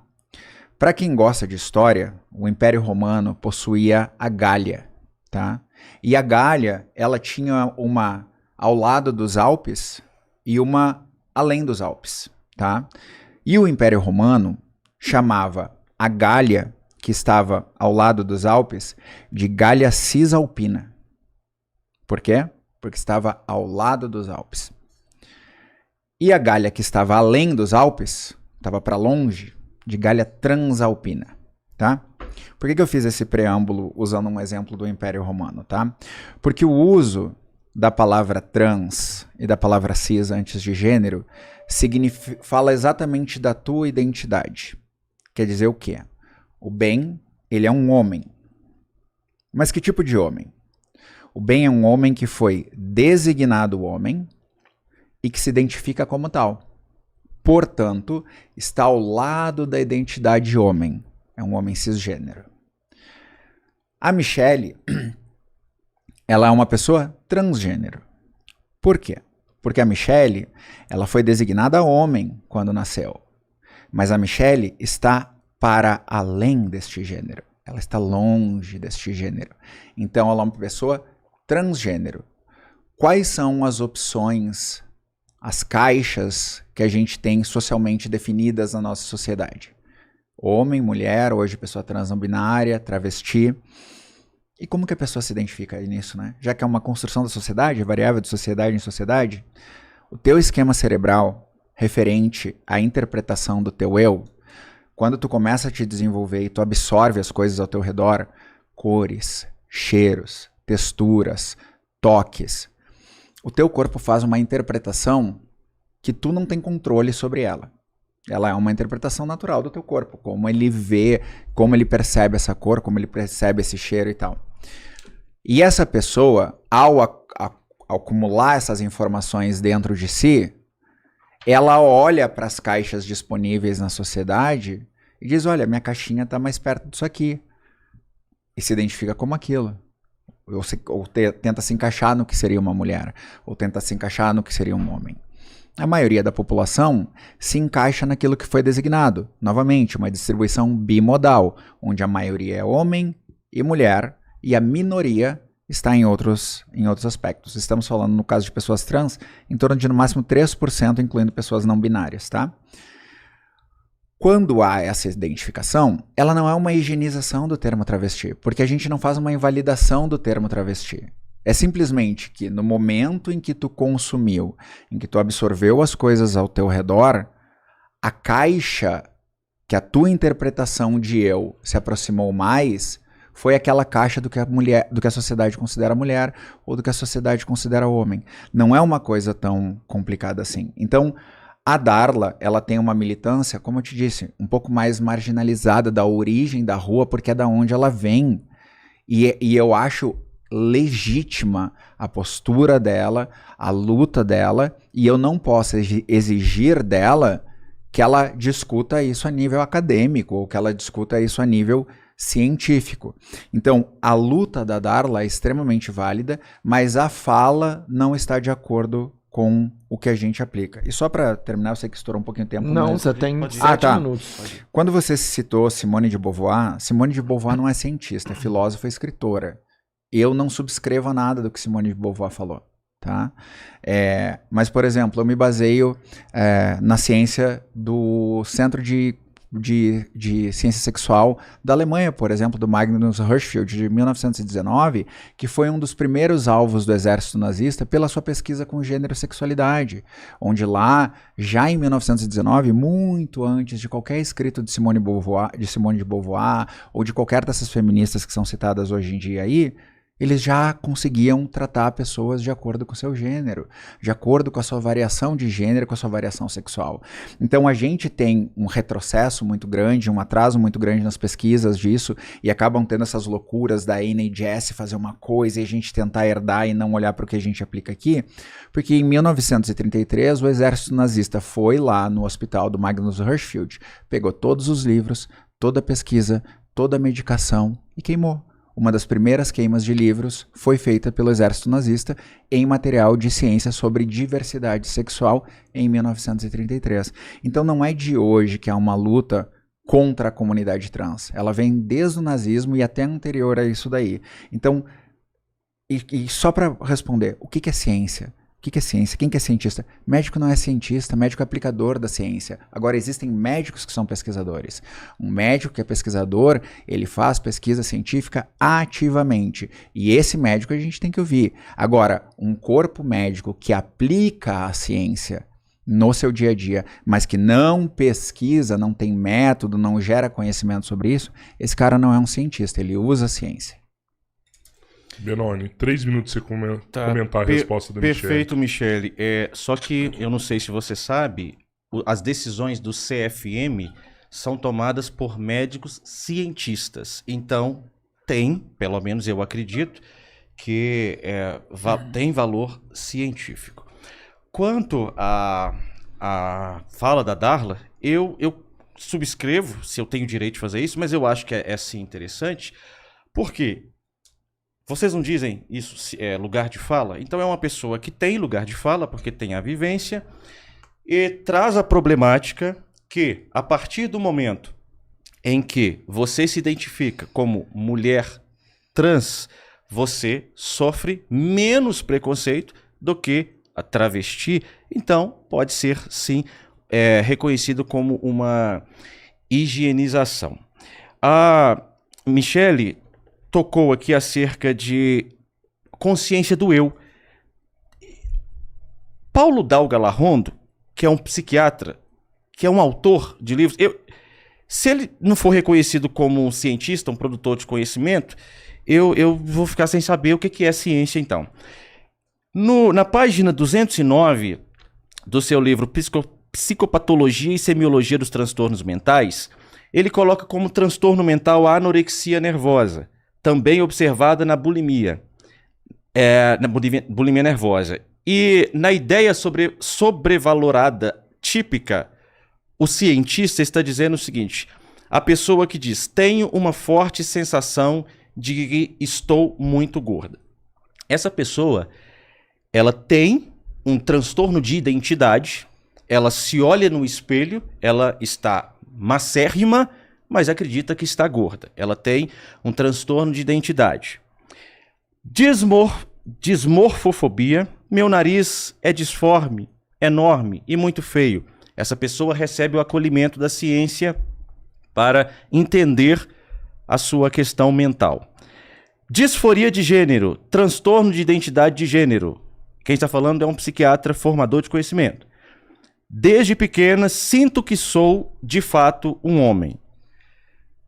Paulo Dalgalarrondo, na Psicopatologia e Semiologia dos Transtornos Mentais, ele coloca a disforia de gênero e ele traz o exemplo da ideia sobrevalorada típica. Ele diz, desde pequena sinto que sou de fato homem. Então eu acho que nós temos uma problemática que é a seguinte, acabou? Vai ter 20 segundos. Tá, eu acho que nós temos uma problemática que é a seguinte. A Darla Muniz, ela diz, eu sou homem, mas eu me sinto mulher e me porto como mulher. Ok, tá certo. Mas você tem, por outro lado, uma pessoa que ela tem uma ideia prevalente de que ela é mulher. Como essa pessoa deve ser tratada? De acordo com Paulo Dalgalarrondo, é uma disforia de gênero, um transtorno de identidade de gênero, que é um transtorno mental. Michele, sua pergunta, se você quiser comentar aí também, você tem 2 minutos. Isso. Comentar. Lugar de Fala vem de um livro da Djamila Ribeiro, que é uma feminista radical e que não fala sobre quem pode falar, e sim de onde a fala é emitida. Não tem nada a ver com... Se tá lugar de fala nesse tipo de debate não faz muito sentido. Mas ela tem lugar de fala, Darla? Claro que tem. Todas as pessoas têm lugar de fala. De acordo com a Djamila, ela tem. Não, todas as pessoas têm lugar de fala. É isso que eu tô tentando explicar. Se tu lê o livro da Djamila, tu vai ver que é sobre locus social. Não tem nada a ver com quem pode ou não falar. Mulher trans, ler o livro, eu ouvi da Djamila o que é lugar de fala. Eu sei. E o que ela falou pra ti? Exatamente o que tá dizendo. Que é do locus social. Exato, a Darla tem o locus social. E tu também tem locus social. Perfeito. Mulher trans sofre menos preconceito ao não se identificar como travesti. Eu não sei se tu sabe, mas quando a gente tá andando na rua, ninguém quer saber se a gente é trans ou travesti. Pouco importa. Ninguém sabe se tu é trans ou travesti. A violência chega em ti de qualquer maneira. As 2 meninas que morreram aqui em BH espancadas, nenhuma delas foi perguntada se ela era trans ou travesti. A violência chegou nelas. A que saiu no portal do Zacarias há 2 semanas atrás, que foi espancada, que tem a imagem do cara espancando e matando ela a paulada, tá lá. Ela não tá lá dizendo que ela é uma travesti ou que ela é uma trans. Ninguém perguntou pra ela o que ela era antes dela ser morta, né? Então chega a ser meio bizarro tentar dar a entender que a pessoa sofre menos preconceito com isso.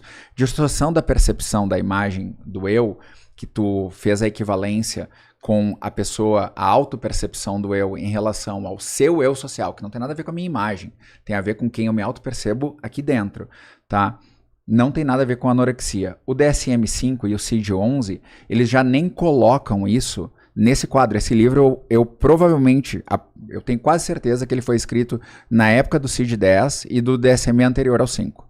Porque da forma que ele está descrito aí, está descrito como estava anterior ao CID-10. Então eu não acredito que seja uma literatura que tu tenha usado na Fique à vontade para olhar. Fique à vontade para olhar. Mas tá baseado no DSM-5 ou no CID-11? Continua sendo um transtorno mental. A disforia de gênero continua sendo. E aí eu vou fazer a minha pergunta. A disforia de gênero, que hoje é chamada de incongruência de gênero, qual é o tratamento para ela? Já perguntou? Sim. Michele, você... A pergunta é essa, qual é o Tá, tratamento eu vou te responder. Então, só que você falou uma coisa que não é verdade. Existe a incongruência de gênero e existe a disforia de gênero. São coisas distintas. E aí, para não falar que o Benoni tá falando coisa que não existe, deixa eu usar aqui a definição... Só um comentário, ele não tá mentindo nisso que ele tá falando, tá? Tu não tá mentindo. Eu tô mentindo em nada. E nem você mentindo em nada. Isso não tá mentindo. Existem as duas coisas, mas o que a gente sofre é incongruência de gênero. Perfeito, mas existe a disforia de gênero. E o que é transtorno mental é disforia de gênero, é o que eu estou dizendo. Certo. E o que o autor está dizendo. Tá, aí a sua pergunta é... Qual é o tratamento para incongruência de gênero?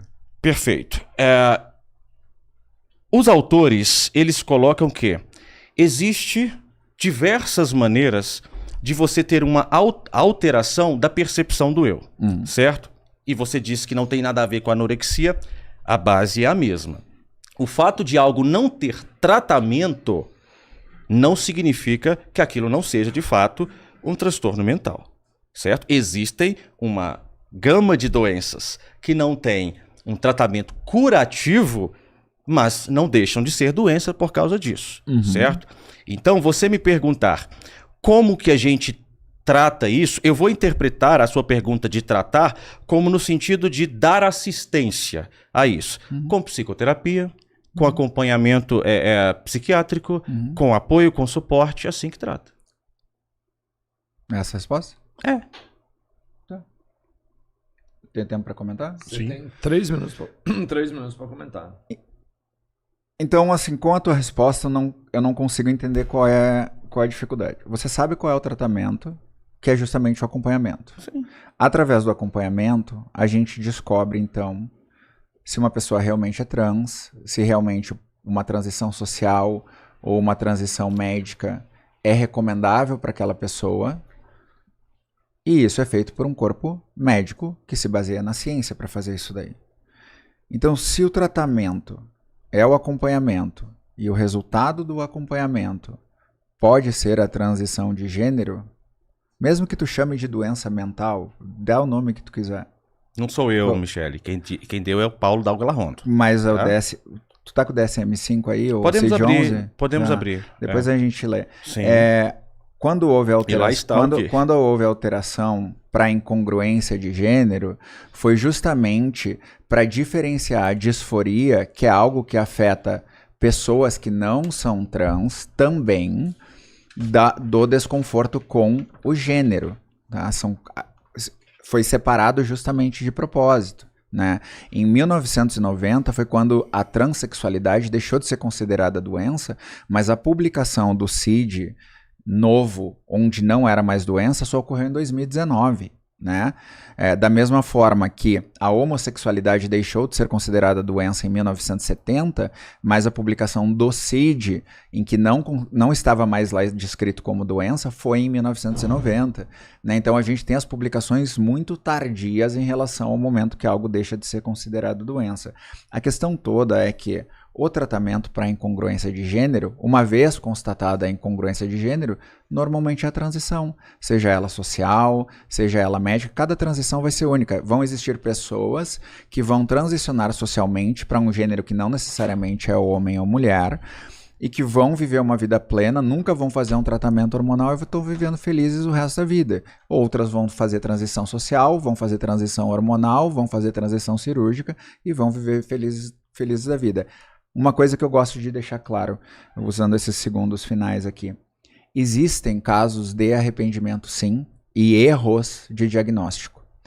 Segundo 2 estudos publicados pela JAMA Pediatrics em 2024, com acompanhamentos feitos com crianças e adolescentes, de um universo de mais de 590 crianças, apenas 2 passaram por alguma forma de tratamento hormonal, onde uma bloqueou a puberdade por 8 meses, e depois só suspendeu o bloqueio e seguiu sua vida, e a outra tomou uma dose de testosterona só e seguiu o restante da sua vida, tá? Em um universo de quase 600 crianças. Já nos Estados Unidos foi publicado um estudo com 28 mil pessoas trans, onde só 0,4% delas destransicionaram porque não eram trans. Então a gente tem que focar sim em evitar os erros diagnósticos. A gente tem que focar, mas a gente não deve sacrificar os 99,6% casos de sucesso, porque teve 0,4% de diagnóstico que não foi correto. Benoni, a gente vai para a última pergunta dessa rodada, de sua parte, e aí depois a gente vai ler os superchats. Tá, ok. Aham. 2 minutos aí você perguntar. Galera, dá like aí enquanto já deu certo aí já. Eu ia até falar pra galera acompanhar, pegar o link que a gente tem. Tem um monte de link. Então a gente deve falar de algum parceria, mas todos os links que a gente deixa aqui são oportunidades pra você. Tem do Guruja, tem da AlphaCo, tem de vários parceiros. É sempre uma oportunidade de você se dar bem. Se você tá aí no celular, pega o link, copia, Então senão eu pega vou o pegar QR o gancho, Code. Robertinho. Hoje É é isso. Black Friday da AlphaCo, 4 peças por R$ 99. 4 por Caralho, a 99. AlphaCo é foda, boa. 2 minutos, bem. 2? É pergunta. pergunta. Pergunta, 2 É minutos. pergunta. Vai ser 5 pra resposta, vai ter 3 pra contrapor depois. Sua última pergunta. Na verdade, você tem 5 minutos ainda e a Michelle vai ter 5. E Depois. depois vai ter Tá, a última pergunta tá, dela. Beleza, tá certo.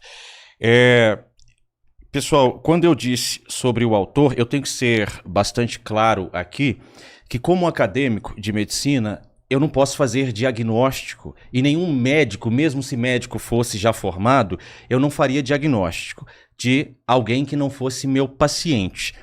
Quanto a Michele, eu a reconheço, não sei se isso seja importante, mas eu a reconheço como travesti, com todo respeito. Mas eu não a reconheço como mulher. Certo? É só para colocar isso. Mas eu não estou dizendo que ela tenha doença mental, porque eu não fiz consulta com ninguém e nem tenho capacidade de fazer diagnóstico. A minha pergunta, Michele, a minha última pergunta é o seguinte: o diretor-geral da OMS Porque você deu uma informação que não é verdade. Você falou que em 1900 deixou de ser considerado transtorno mental, né, ou doença, a transexualidade, mas só em 2018 que isso mudou. O diretor-geral da OMS, que é o Tedros Adhanom, que as pessoas não sabem, muitas pessoas não sabem, ele é um político da Etiópia, um biólogo, filiado a um partido de esquerda, Frente de Libertação do Povo Tigray, certo? É um partido revolucionário de esquerda. Ele assumiu a chefia da organização em 2017, trazendo consigo as ideias revolucionárias de esquerda, marxistas principalmente. Então, em 2018, um ano depois da subida dele ao cargo, a OMS retirou em uma canetada a transexualidade da lista de transtornos mentais e incluiu incongruência de gênero não mais como transtorno mental, mas como condição relativa à saúde sexual. Eu não vim para esse debate despreparado. É claro que eu pesquisei antes. O que você achou dessa decisão político-ideológica da OMS, Michele? Sei que você não tá ouvindo o que eu falo, eu não falei ano 1900, né? Falou 1990. 1990. Isso. Exato. Eu falei 1990? Desculpa. Sim, então 1990. 1990. Perfeito, 1990. Tá? O que eu tô dizendo pra ti é que o que eu apontei são o CID-11, ele não foi publicado em 2019 porque o cara foi lá, vamos publicar um CID novo. Existiam já uma série de quadros que precisavam ser atualizados no CID e que vinham acumulados desde 1990, desde a publicação do CID-10, do CID anterior. E neste CID, algumas informações precisavam ser atualizadas. A medicina atualiza, né? Você, como estudante de medicina, você sabe que o conhecimento da sua própria área, ele vai se atualizando e, consequentemente, o catálogo internacional ali das doenças, ele tem que estar atualizado para que você também, como profissional, saiba onde se referenciar. Então, a publicação ali do CID-11, ele simplesmente vem da alteração que já não se considerava transexualidade doença em 1990. Eu não estou dizendo que já existia um quadro novo publicado que dizia que a transexualidade não era doença. Ela só não era mais tratada como uma doença, e sim como uma variação do desenvolvimento dessa percepção do eu, do ser humano, tá? Mesma coisa que aconteceu com a homossexualidade, que foi em 1970 que deixou de ser considerada doença, mas só em 1990 houve a publicação. O que eu acho da decisão do diretor? Eu não sei. Tá bom. O que eu vou dizer sobre a decisão do diretor? Ele decidiu que tem que ser publicado o novo CID. Existia um acumulado de informações a serem publicados. Foi publicado o novo CID.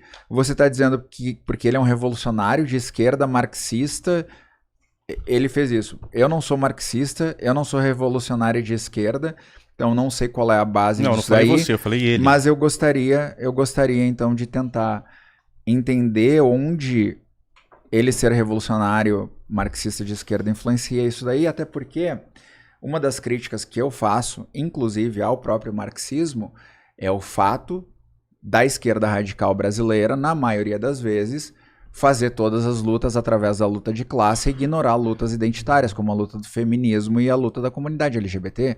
Eu tenho críticas ferrenhas ao marxismo e aos comunistas, e eu falo abertamente sobre isso. Já falei com os meninos sobre isso, já publiquei no meu canal, já respondi pessoas de esquerda radical. Então eu acho muito estranho que talvez tu não olhe, mas a perspectiva marxista, ela não trata da identidade de gênero. Ela cagou pra identidade de gênero.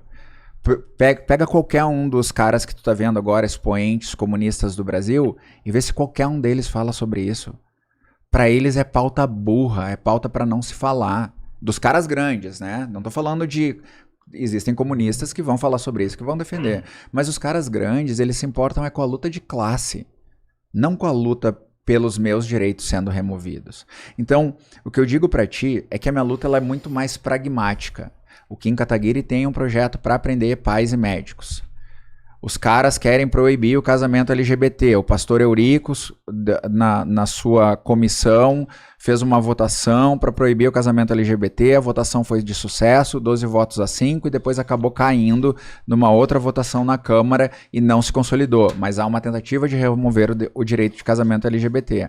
As pessoas constantemente tentam remover o direito de pessoas LGBTs de usarem o banheiro, o que gera o quê? Novamente, tu como estudante de medicina sabe os riscos de tu ter que prender a urina horas a fim, né? Porque tu não pode usar um banheiro porque tu sofre um risco de causar uma lesão.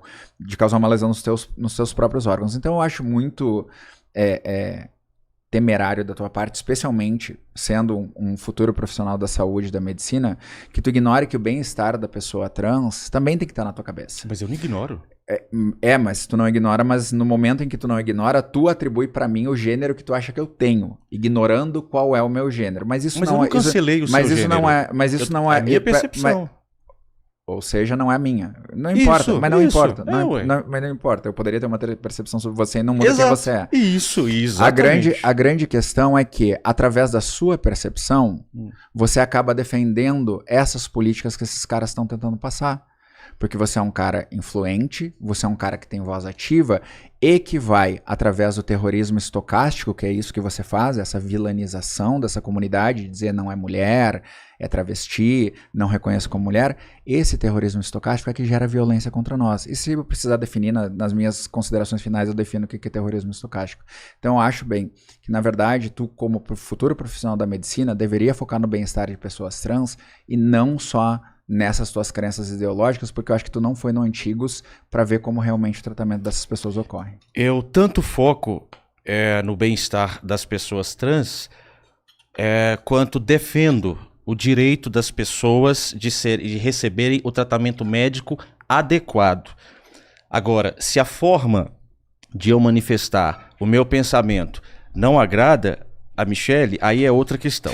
Michele, você diz que o deputado Kim Kataguiri, ele apresentou um projeto, eu estou com esse projeto aqui, é o projeto 192/2023. Isso. E aí você diz que ele quer responsabilizar pai, mãe, médico por auxiliar crianças e adolescentes nos processos de transição. Só que eu trouxe o projeto do Kim Kataguiri e algo é muito importante de ser falado e não é falado por ti, que é o seguinte: a proposta dele é alterar o ECA, no artigo 232A e 232B, passando o texto a ter a seguinte alteração: induzir, influenciar ou instigar a criança ou adolescente a mudar o seu gênero biológico ou prestar-lhe auxílio material para que o faça.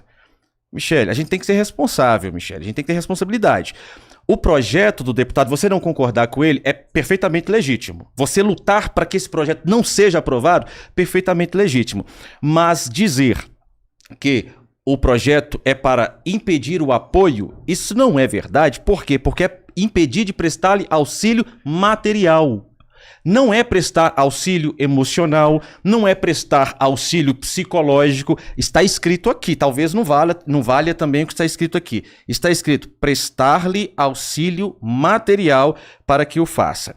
E no 232B, permitir que a criança ou adolescente, sob sua tutela, guarda ou poder familiar, faça qualquer tratamento para mudança de gênero biológico.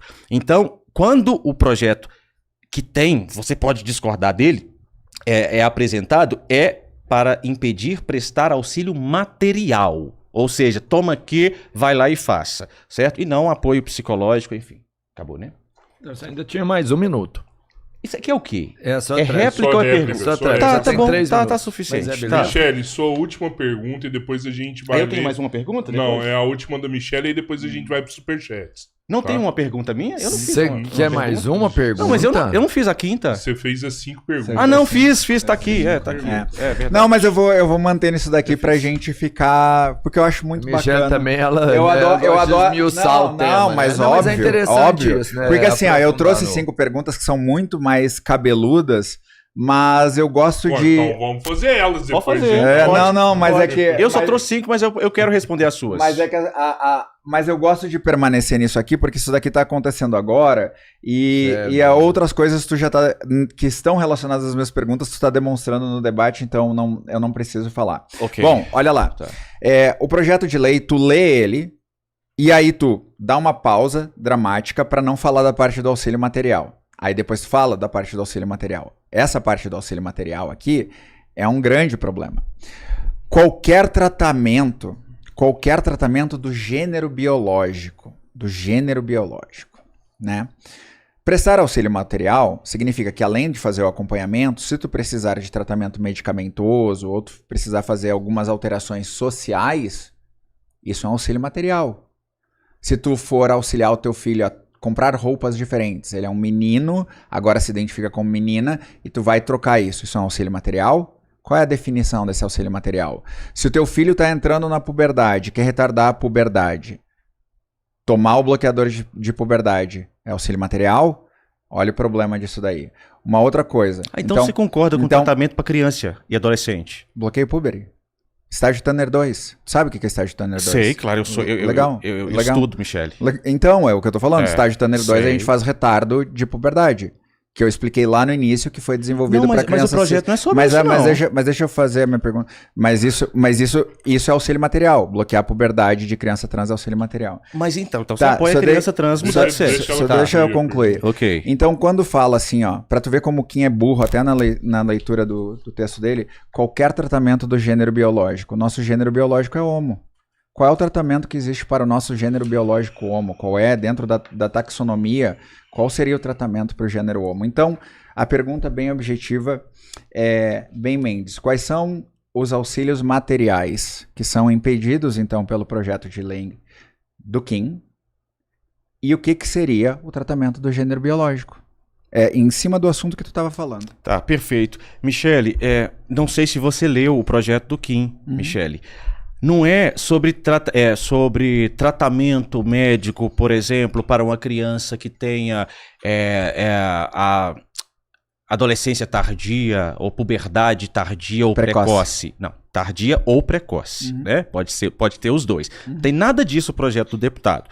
O projeto do deputado é sobre adolescente e criança que queira mudar o seu gênero biológico. Mas você falou no princípio do debate que não concordava com criança querer mudar. Então, em que o projeto ataca as suas convicções? Se você não quer que criança ou adolescente seja submetido à mudança de gênero biológico, qual que é o seu problema com o projeto? Tá? Mas eu não vim aqui para defender o projeto do Kim, não. Eu vim aqui para dizer o seguinte, você diz, Michele, que desde 1990 a transgeneridade não era mais conhecida como doença, certo? E que o diretor da OMS... ele só seguiu algo que já estava, então, consuetudinário. Não é bem assim, Michele. Olha, você já ouviu falar certamente do Hospital John Hopkins, já, né? Isso, seríssimo, né? Eu acho que ele tem uma relevância na comunidade científica internacional. Estou procurando aqui o outro papel que eu trouxe. É muito importante, certo? E aí, o médico que era chefe do departamento de psiquiatria do John Hopkins, Hospital John Hopkins, em 2014, muito mais, 14 anos depois de 1990, que você falou que já não era mais considerado, 24, né? 90, é verdade, boa na matemática que eu sei. A gente vai para medicina ou humanas porque a gente não gosta de matemática, não é bom. Mas enfim, ele lá nesse tempo, em 2014, ele escreve pro The Wall Street Journal que a transexualidade é um transtorno mental que merece tratamento.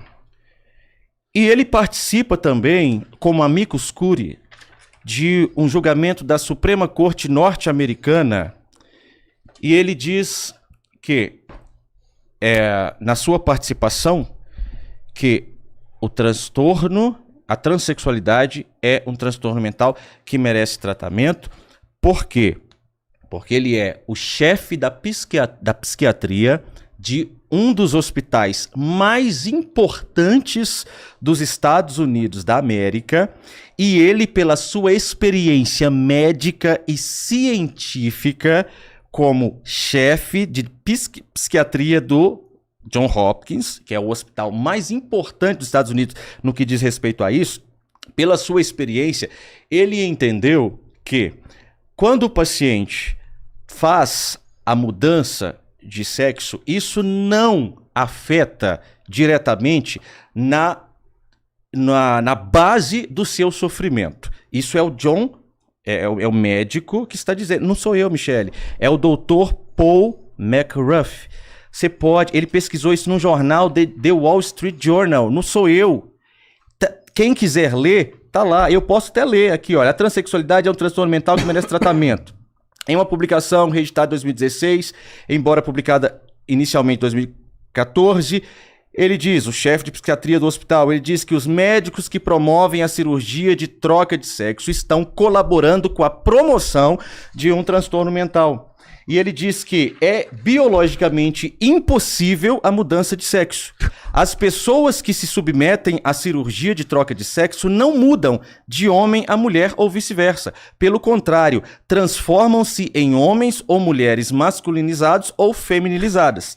Afirmar que isso é questão de direitos civis e fomentar a intervenção cirúrgica é, na verdade, colaborar e promover um transtorno mental. Não sou eu que estou falando isso. Quem falou isso é o chefe, era à época o chefe da psiquiatria de um dos hospitais mais importantes, relevantes dos Estados Unidos, que promove conhecimento científico. Então a decisão da OMS, ela é política. Michele, 3 minutos. comenta aí, por favor. Eu evito usar a falácia bem, mas vamos lá.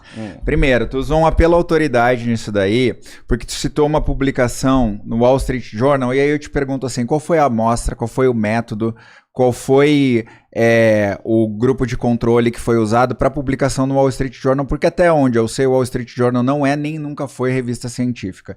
Se tu citasse aqui, por exemplo, o Leonard Sachs, que é um PhD, por exemplo, em psicologia, ele também trata a transexualidade como doença. Inclusive, ele tem um livro chamado Why Gender Matters, que foi dissecado pela própria Associação Americana de Psicologia, porque o Leonard Sachs, naquele livro, e que eu peguei e fiz questão de ler aquela bosta daquele livro, ele pega os artigos científicos e ele pega um trechinho desse tamanho de cada artigo, que mais ou menos corrobora com o que ele está falando, mas o artigo não tem nada a ver com aquilo. Se tu pegar as referências bibliográficas que o Leonard Sachs usa no livro dele, tu vai ver que nada tem a ver com os artigos que ele utilizou. Mas eu não citei esse cara. Calma, mas eu tô te dando um exemplo. O fato de tu citar o cara, o psiquiatra do John Hopkins, que é um grande psiquiatra, todas essas pompas de termos que tu usa, é só um apelo à autoridade, é só fazer um aumento da credibilidade dessa pessoa. Quando eu te pergunto, então qual foi o meu discurso? Qual foi o artigo? Pompa. Qual foi o artigo acadêmico que ele publicou?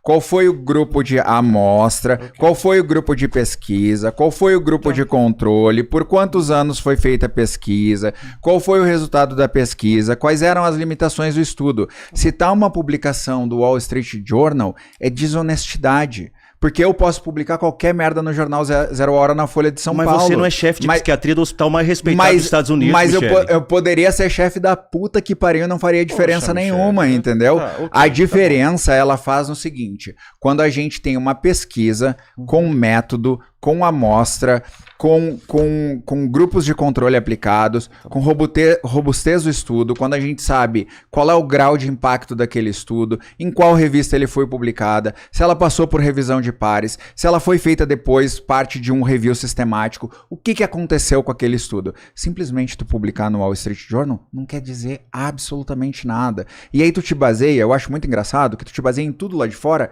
e as duas perguntas que eu te fiz tu nem respondeu. Tu passou voando pelas duas perguntas. Eu perguntei o que era o auxílio material e eu perguntei o que é tratamento biológico. E aí tu vem que as pessoas não podem mudar sexo. Sexo é uma... Eu, Michele, foi o chefe de psiquiatria, eu não disse isso. E eu tô citando. E eu endosso, sexo, mas eu não disse isso. Eu também endosso. Porque o sexo, ele é imutável. O que tu pode mudar é tua epigenética através das alterações hormonais do teu corpo. Mas tu não muda as características primárias que vieram no teu corpo, tu as altera cirurgicamente. Mas isso não muda teus cromossomos e não muda os teus genes. Ótimo. Só que isso é sexo e não gênero. E quando tu tenta fazer essa associação de que gênero e sexo são as mesmas coisas, é uma associação simplesmente burra. E eu achei que tu vinha para um debate para ser mais honesto. Mas tu passou fazendo apelo à autoridade o tempo todo, e agora, nesse último, eu cheguei a cansar disso. Tá certo, Michele, você ter cansado disso não é problema meu. Infelizmente. Bem, agora, consideração final. A gente Não, vamos pro superchat, tá. pode ser? É Pode problema ser? seu você ter cansado, não E meu. aí- e aí eu não a me gente cansei, vai eu consigo debater o resto da madrugada. Superchat. Não é disso. Você não consegue entender português, velho. Eu vou, tá certo. eu vou ler um então agora você vai me superchat. desqualificar. Eu não fiz isso e pretendo não continuar fazendo. Vamos- Aliás, vamos- pretendo não fazer. Vamos ficar no Vamos Mas voltar. foi legal, eu acho Ó, que... Vamos voltar. Eu vou um ler o dando a sua superchat. Ofender não vai levar a lugar nenhum. Não. Vou ler o superchat. Quando eu direcionar o superchat pra Michelle, ela tem 5 minutos pra Tá. responder. 5? não, Caralho, Não, você superchat. pode usar o tempo que você Não, quiser. tá ótimo, tá ótimo, tá ótimo. sempre o que a E gente se o, permite. e se o Benoni quiser depois fazer uma réplica, ele vai ter 3 sobre o assunto. Show. E aí depois eu vou passar um pra um e um pro outro. Pode ser? Pode. O Samuel Sena mandou aqui. Criança não tem discernimento. Pra quem? É barra pra quem? pra Michelle. Pra Tá. Michelle, então. Criança não tem Tá. discernimento barra consciência.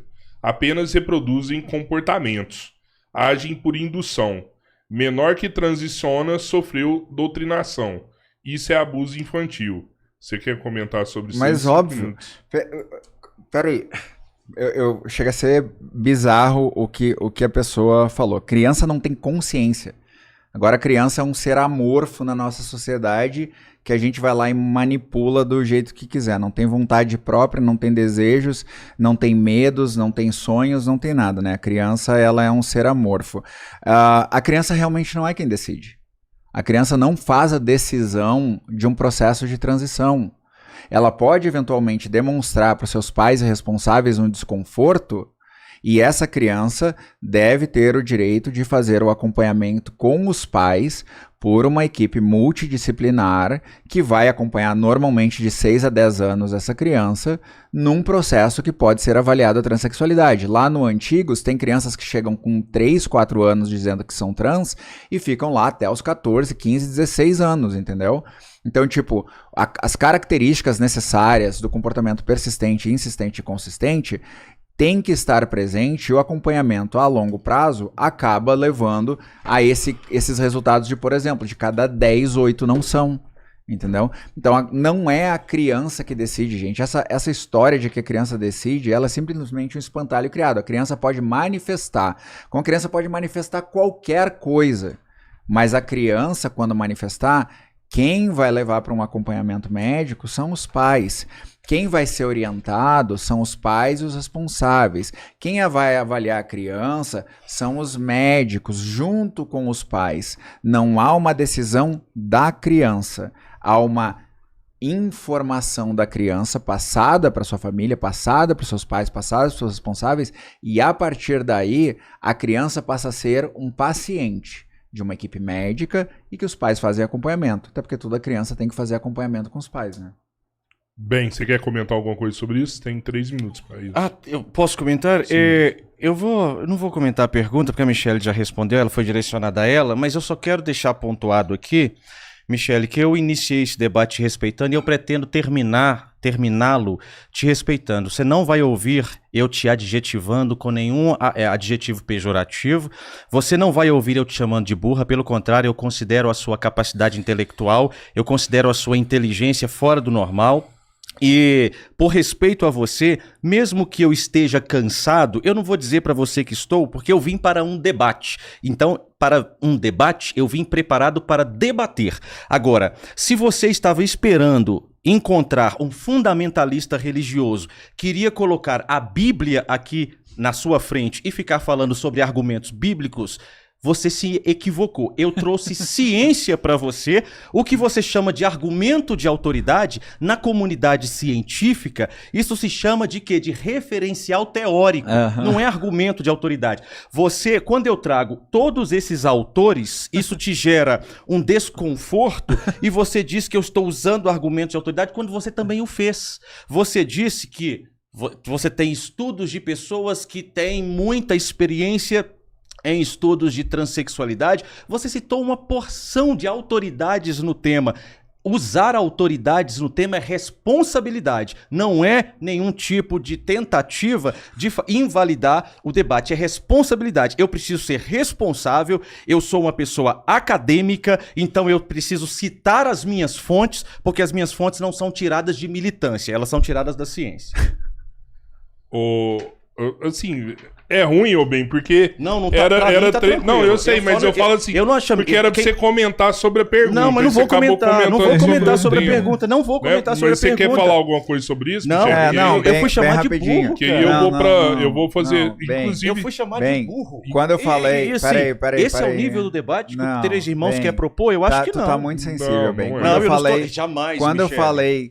Jamais. Cansei. Eu só exijo Quando eu respeito. falei cansei, eu cansei do apelo à autoridade. Ah, então você Apelo quer à o quê? autoridade. Você quer senso Não, comum? não. Então tá bom, quando vamos conversar no senso comum, quando eu citei, por exemplo, Senso comum, então. artigo da JAMA Pediatrics, eu dou o Isso ano da isso é o quê?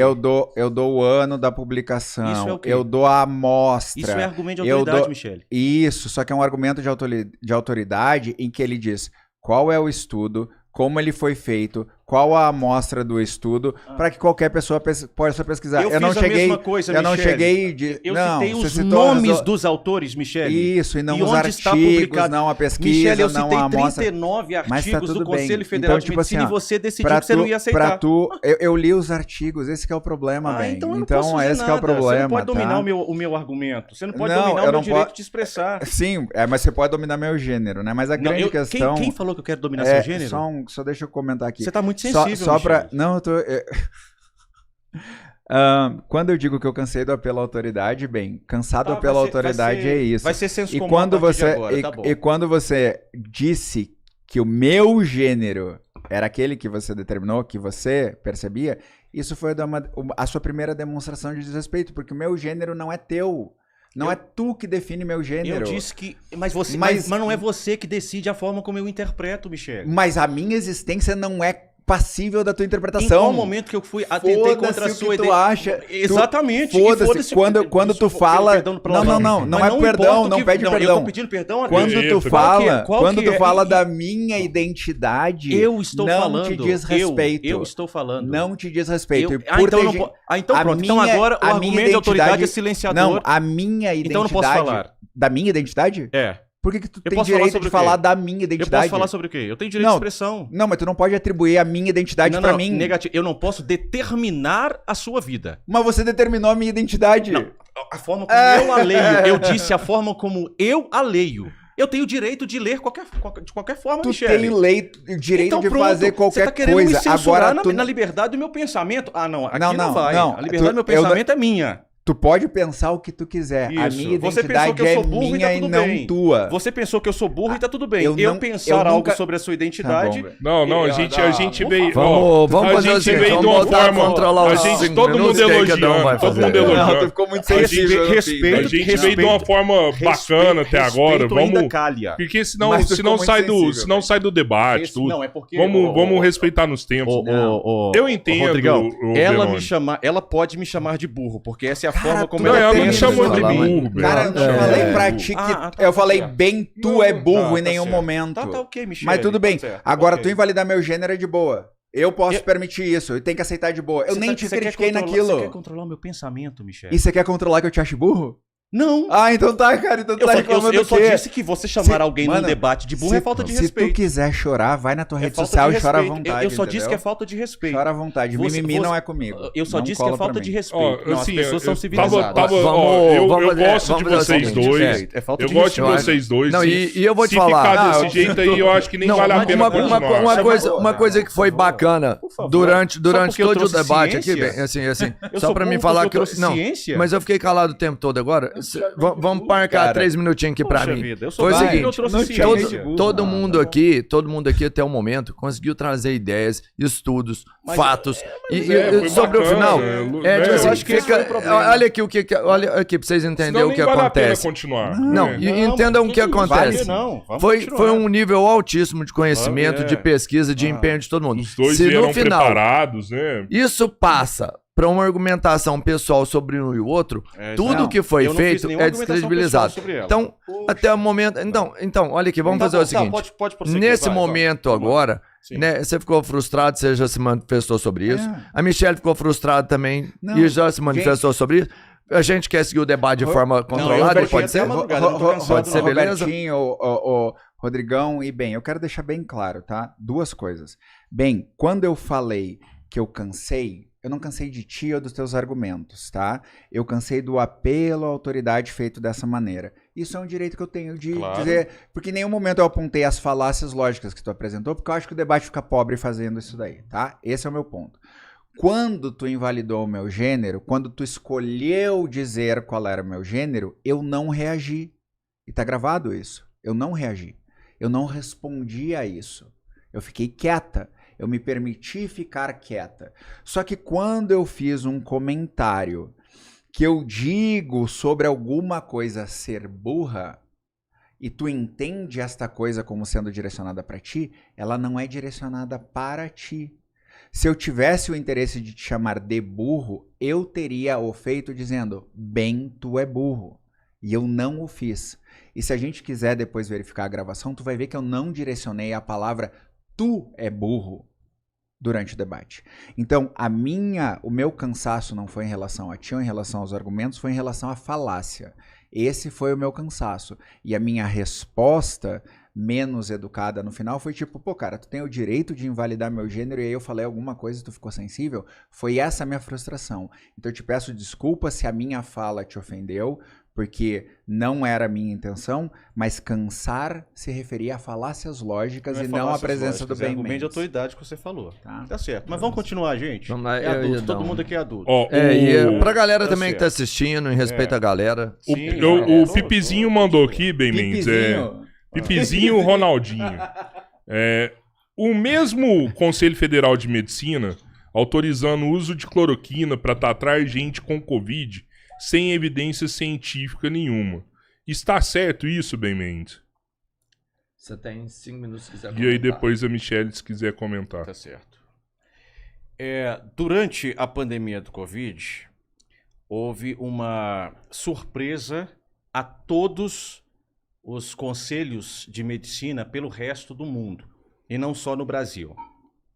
Então, se eventualmente, durante uma pandemia, que é um ato que pegou a todos de surpresa pelo elemento novo que a pandemia trouxe, e por algum momento o Conselho Federal de Medicina tenha autorizado determinada prática terapêutica. Na verdade, o que o Conselho Federal de Medicina fez é autorizar o ato médico. Né? O ato médico ele é inerente ao médico. E depois entende-se, naquele contexto, que aquela terapêutica não é adequada, o Conselho pode suspender a sua recomendação. Então, eu não acho que tratamento para Covid-19 seja cloroquina, nunca achei que fosse. E se você está trazendo que o Conselho Federal de Medicina em algum momento autorizou a isso, eu estou te dizendo que estávamos em um contexto de pandemia em que testes terapêuticos foram necessários para se entender uma conduta médica após um diagnóstico. Michelle, você quer comentar alguma coisa sobre? Eu quero, até porque durante a pandemia eu debati muito sobre esse assunto, né? E a mesma OMS do cara lá, o marxista lá, o radical, foi a que estava dando as orientações e alguns países no mundo seguiram as orientações e acabaram tendo resultados muito melhores do que o nosso, né? A gente foi o segundo país em que mais morreram pessoas por uma série de protocolos que não foram seguidos no Brasil, né? Mas uma coisa interessante que a galera às vezes não sabe, a galera pensa que a Covid-19 era simplesmente um vírus novo, né?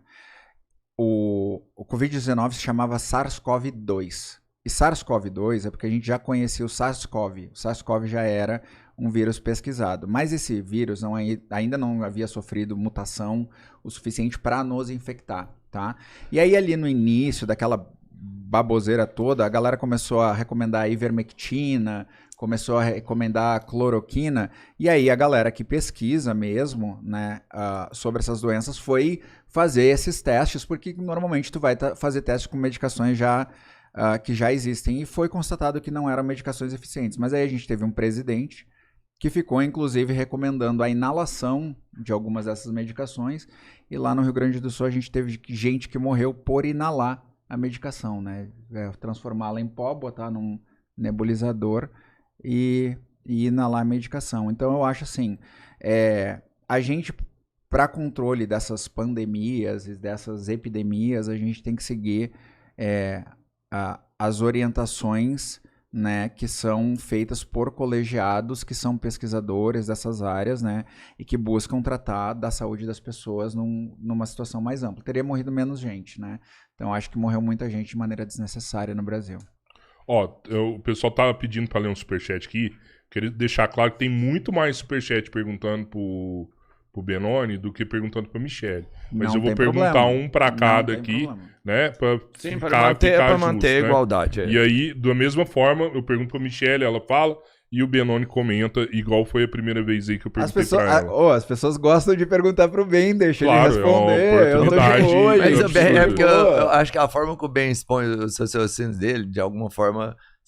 O sucesso da Honda não foi à toa, não foi à toa. E aí a galera quer saber qual é a opinião dele, sim. e tá tudo certo? Eu tô achando que a Michelle tá na pira, assim, porque ela era fã da Honda do consumidor e ela tá vendo aqui o Benoni da Honda do consumidor. Não, aqui. eu não tô vendo defendendo. eu não tô vendo a pessoa da Honda do consumidor que em 2023 inclusive defendeu o direito de uma pessoa trans se referindo como mulher trans em vídeo publicado no seu canal. Ben Mendes tá lá, portal BTN no Facebook, Ben Mendes falando sobre essa mulher trans que teve um serviço negado numa manicure aqui. Nós estávamos discutindo uma decisão judicial, verdade. E respeitando ela como mulher trans. Me chamou muita atenção. Eu tava comentando uma decisão judicial. Eu Isso. respeito todo mundo mesmo, Michele. Mas tu não Quem chamou ela acha- de travesti, tu Mi- chamou ela de mulher trans. Michele. Não, é só pra dizer que... É, Você eu quer acho que eu que chame a gente de- vai Vamos lá, perder a vamos lá. rédea. Não, Cleber, não, vai é só- Você perder quer que eu de te chame novo de aí quê? pra... Não, de Michele? Não precisa Tá. falar do meu gênero. Tá, beleza, Tá tá bom, ótimo. Michele.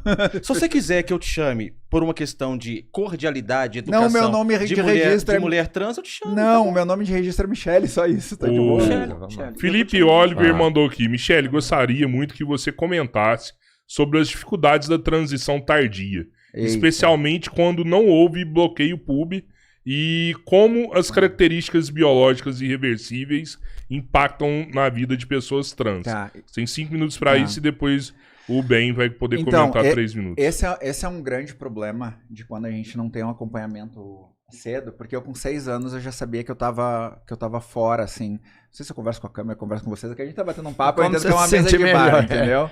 Eu entendo que é uma mesa de bar que a gente vai ter divergência, alguém isso, baixa uma e é. a gente discute. Mas o que aconteceu na minha puberdade? Eu recebi uma carga hormonal muito grande e eu tenho poucos receptores de testosterona, né? Então ela me causou uma série de efeitos colaterais. A minha testosterona natural, ela é 917, o que é um número bem alto, assim. Eu tinha 917 quando eu tinha 30 e poucos anos, né? E isso é o range mais alto, assim, na cidade, ali perto dos 1000, entendeu? Só que eu não tinha receptores, então eu ficava com uma testosterona livre muito alta também. E a testosterona livre me gerava uma série de problemas.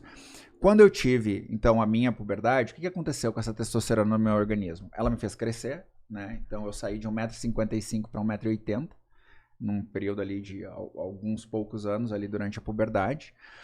Minha mão cresceu, a minha mão cresceu absurdamente, o meu pé cresceu, né? Eu tinha um pé bem pequenininho, meu pé foi a 41 ali, enquanto eu era adolescente ainda.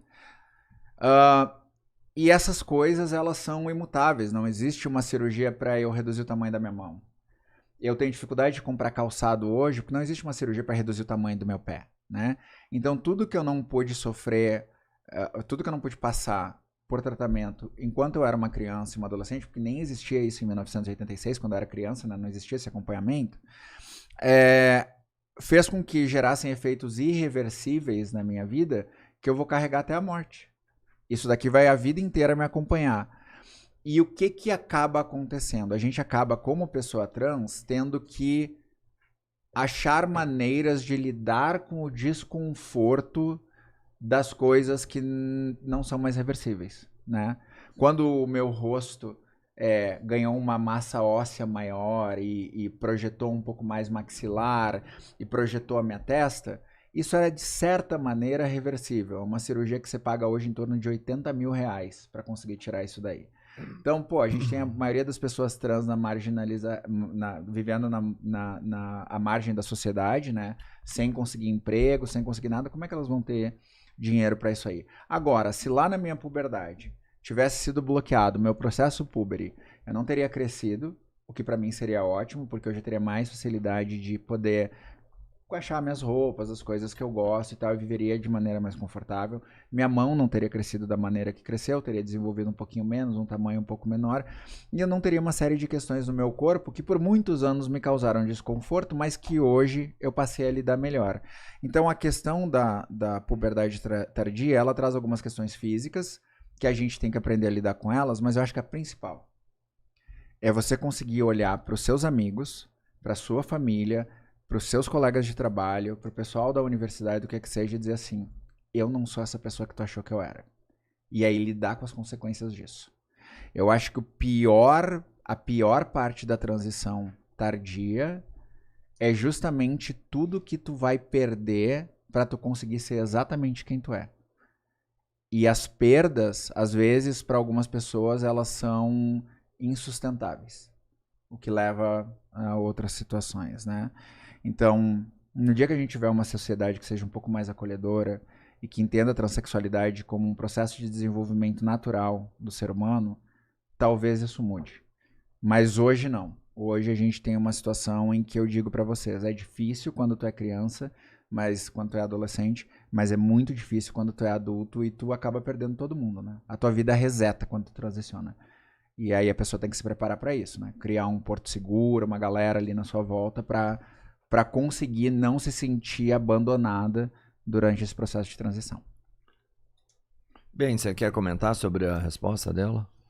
Eu quero comentar que a epigenética, como tentam dizer de uma forma que dê a entender que a epigenética ela anule a ordem cromossomial, isso está demonstrado que não é verdade. A epigenética, ela tem, sim, influência, ou seja, os fatores ambientais influenciam nas expressões cromossomiais. Por isso é que duas pessoas, gêmeos univitelinos, eles vão ser, às vezes, diferentes em alguns aspectos. Isso é a epigenética. Fatores ambientais alteram a expressão dos cromossomos.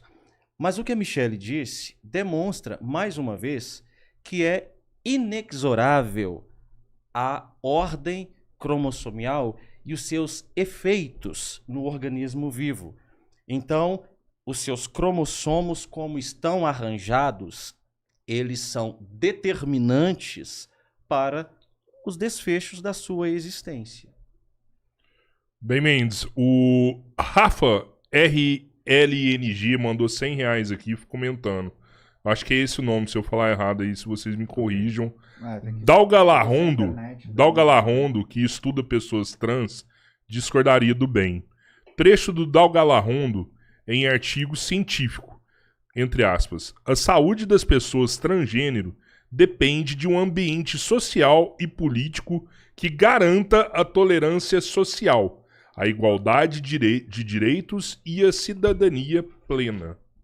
Concordo plenamente com o que você falou. Eu não disse que Dalga Larrondo concorda comigo. Eu disse o que Dalga Larrondo disse. Só que a Michelle disse que isso é argumento de autoridade. Então a gente tem que conversar sobre senso comum. Eu abri o livro do Paulo Dalga Larrondo. Não estou falando que o Paulo Dalga Larrondo diz que não existe transexualidade. Eu não estou dizendo que o Paulo Dalga Larrondo disse que o Benoni está certo nas suas opiniões. Não, eu abri o livro do Paulo Dalga Larrondo na página 209 e eu li o que está escrito aqui, que Paulo Dalga Larrondo coloca a disforia de gênero como um transtorno de identidade de gênero e ele traz como exemplo da ideia sobrevalorizada típica da disforia de gênero, transtorno de identidade de gênero. Desde pequena, sinto que sou, de fato, um homem. Eu não fiz juízo de valor sobre Dalga Larrondo. Eu trouxe o que Dalga Larrondo escreveu. Agora, é óbvio, é claro, qualquer pessoa que tenha um comprometimento sério com a ciência e com a medicina vai saber, sim, que uma pessoa que esteja com incongruência de gênero ou com disforia de gênero e esteja inserida numa sociedade preconceituosa, uma sociedade que atente contra a dignidade da pessoa humana, é óbvio que isso vai gerar impactos na saúde dessa pessoa. Ninguém está falando que não vai gerar. Eu aqui, em momento nenhum, disse que o Brasil é o melhor lugar do mundo para que negros, pessoas trans, ciganos vivam. Eu não disse isso em momento nenhum. Eu trouxe aqui argumentos de cientistas que discordam das falas da Michelle. Só que isso foi interpretado como argumento de autoridade. Então, talvez era esperado pela Michelle, por parte do público, que eu viesse para cá para uma conversa de bar onde o senso comum impera. Não. Agora, qualquer pessoa... Eu não estou usando as palavras do Paulo Dalga Larrondo como uma distorção. Não, eu só li exatamente como está escrito aqui. Porque a Michelle estava falando que não. Eu disse que está escrito aqui o que eu li. Está escrito. Posso fazer só uma pergunta breve? É muito breve. Tu pode abrir a página que mostra o ano de publicação desse livro? Claro, pode pegar. A publicação, não? Claro. Não. Aqui, ó. Psicopatologia e Semiologia dos Transtornos Segunda Mentais. edição. Tá. Segunda edição. Qual é o ano da publicação do livro? O ano da publicação do livro. Não da segunda edição, né? Da publicação original. Não, você quer pegar a edição mais recente? Baixa na internet a edição mais recente. Não, eu não trouxe a internet pra cá. Até achei engraçado quando Pedro, pega a internet, a edição só desse mais... livro, esse desse livro. Qual é o ano da publicação dele? Só de curiosidade. Só pra galera entender, você acredita que tem uma diferença entre a última edição, que é a que o Ben quer puxar? Pode baixar a última. Pode baixar a última, vai estar do mesmo jeito. O mesmo livro, quando ele sofre algumas alterações, por exemplo, se mudou de incongruência para disforia, a literatura... Então não existe disforia? Existe. Pronto. É um outro quadro. É o que tá dizendo aqui. Mas é um outro quadro. Ah, tá. Eu só tô perguntando qual é o ano da publicação. 2008, Isso. essa publicação. Perfeito. E baixa a mais recente. Baixa a mais recente. Mas essa vai ser a terceira edição. Oi? Não vai ser um novo livro. A última. Qual que é o ano, Pedro? Pesquisa aí, por favor, e pode colocar exatamente como está no livro do psiquiatra Paulo Dalga Larrondo. Era só curiosidade.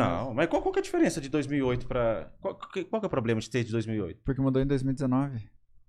O que mudou em 2019? De disforia para incongruência. Não, minha querida. Aqui, tá aqui, tudo bem. O debate acabou já, é só as respostas. Aqui, continua havendo a incongruência. Michelle, existe por favor. Os dois, querido. Então pronto. Mas a transexualidade é incongruência, não disforia. Disforia é outra coisa. 2025, tá? Isso aqui é 2025. Conselho Federal de Medicina.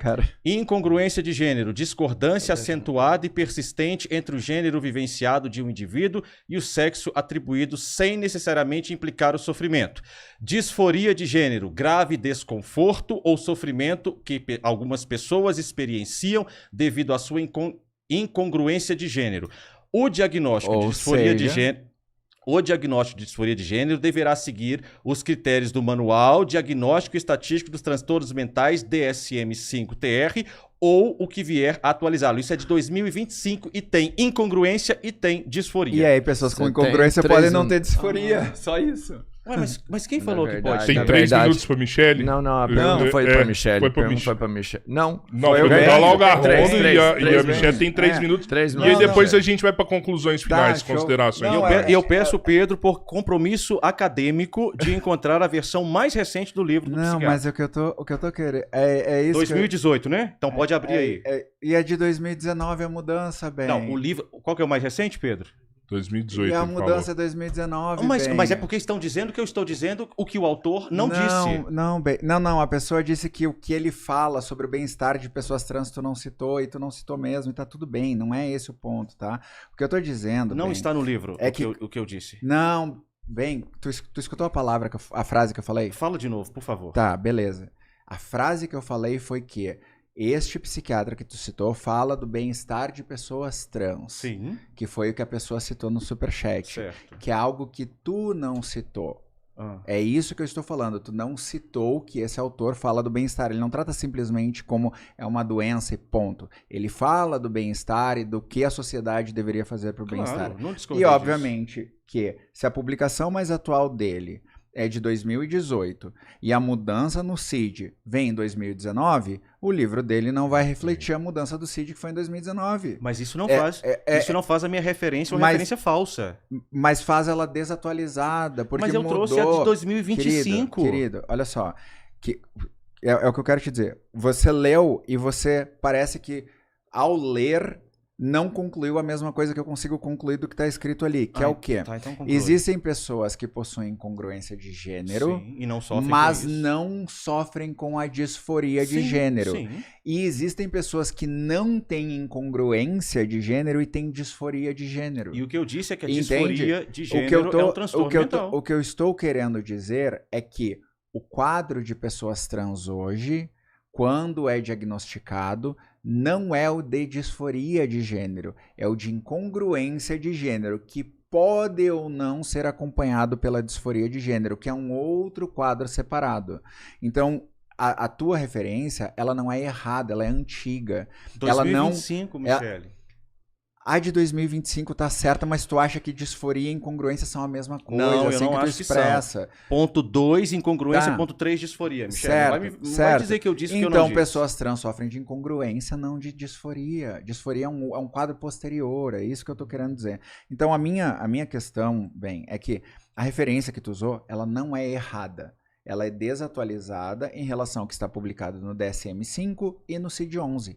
É só esse o ponto. Se tu pesquisar o DSM-5 e o CID-11, ele vai te dizer o que é incongruência de gênero em relação a pessoas trans. Se tu for no SOC 8 lá da WPF, ele vai te descrever o que tu procura nos quadros de pessoas com incongruência de gênero.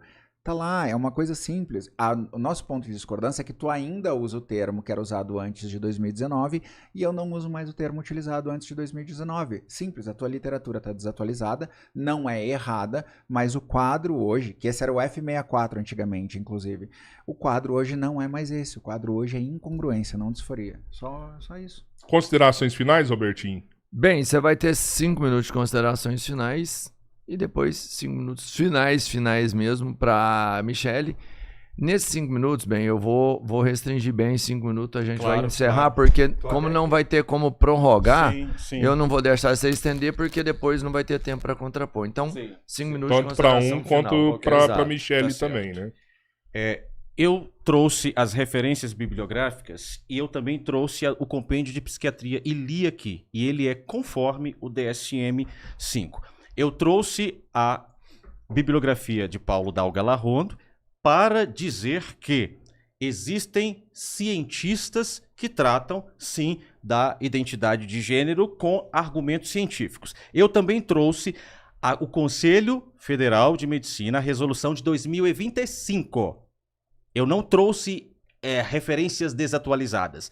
O Conselho Federal de Medicina de 2025, na resolução 2427, ele ainda reconhece, conforme a atualização política da OMS em 2018, que há incongruência de gênero, isso eu não neguei em momento nenhum, que é a discordância acentuada e persistente entre gênero vivenciado de um indivíduo e o sexo atribuído, sem necessariamente implicar sofrimento. Então tem pessoa que reconhece e não sofre, mas tem também a disforia de gênero, que está no DSM-5-TR, que é um desconforto grave ou sofrimento que algumas pessoas experienciam devido à sua incongruência de gênero. Posto isso, eu quero dizer o seguinte: eu vim para um debate com bastante respeito a quem me convidou e respeito à minha debatedora. Eu iniciei o debate dizendo que eu a respeitava e pretendo respeitar até o final do debate. Eu trouxe ciência para debater, porque eu sei que a debatedora gosta de ciência. Só que quando eu trouxe os 39 artigos, os 39 estudos, na verdade não é 39 artigos, as 39 referências do Conselho Federal de Medicina, ela descartou. Não vale. Metadados, revisão sistemática, aí ela descartou. Não vale. Eu trouxe a decisão um julgado da Suprema Corte dos Estados Unidos da América, que tinha como amicus curiae o chefe de departamento de psiquiatria do Hospital Johns Hopkins, que é a grande referência em saúde mental norte-americana, e ele dizendo o que ele disse, eu já disse aí, e a Michele também decidiu que isso aqui também não vale, porque é argumento de autoridade. Eu trouxe o julgamento For Women Scotland, uma apelação da Suprema Corte do Reino Unido, e a Michele também entendeu que isso aqui é ideológico, é político, então não vale. Eu trouxe uma publicação do chefe de psiquiatria do mais respeitado hospital norte-americano no jornal, não é qualquer jornal, não é qualquer um publicando, é o chefe de psiquiatria do mais respeitado hospital publicando no The Wall Street Journal e dizendo que os psiquiatras obviamente precisam mudar o conceito solipsista que o que está na mente não pode ser questionado, que distúrbios de consciência, depois de tudo, representam sim um domínio da psiquiatria. Ela também entendeu que não vale, isso é argumento de autoridade, então o chefe de psiquiatria do John Hopkins não interessa o que ele está falando. Tá certo. Eu trouxe também a ação direta de inconstitucionalidade por omissão, na qual o Supremo Tribunal Federal dificulta a vida de quem sofre preconceito de transfobia, porque ele não define, ele não tipifica exatamente o que é transfobia, porque isso é papel do Poder Legislativo. Aí eu trouxe o voto do ministro Celso de Mello, que ele usa a célebre frase de Simone de Beauvoir: ninguém nasce mulher, torna-se mulher, ou seja, invalidando os direitos inatos da mulher, porque se ela não nasce, ela torna-se. Então, há um momento em que a mulher não tem um direito inato por ser mulher, ela também disse que não vale. Eu trouxe o julgado do Ricardo Lewandowski, dizendo que é um problema quando o Supremo quer legislar sobre matéria penal e ele não tem competência para isso. Ela diz também que não serve. Eu trouxe as literaturas, o compêndio de psiquiatria, ela diz que não serve, é argumento de autoridade. Eu trouxe a resolução do Conselho Federal de Medicina. Médicos e pesquisadores na área da medicina também não servem.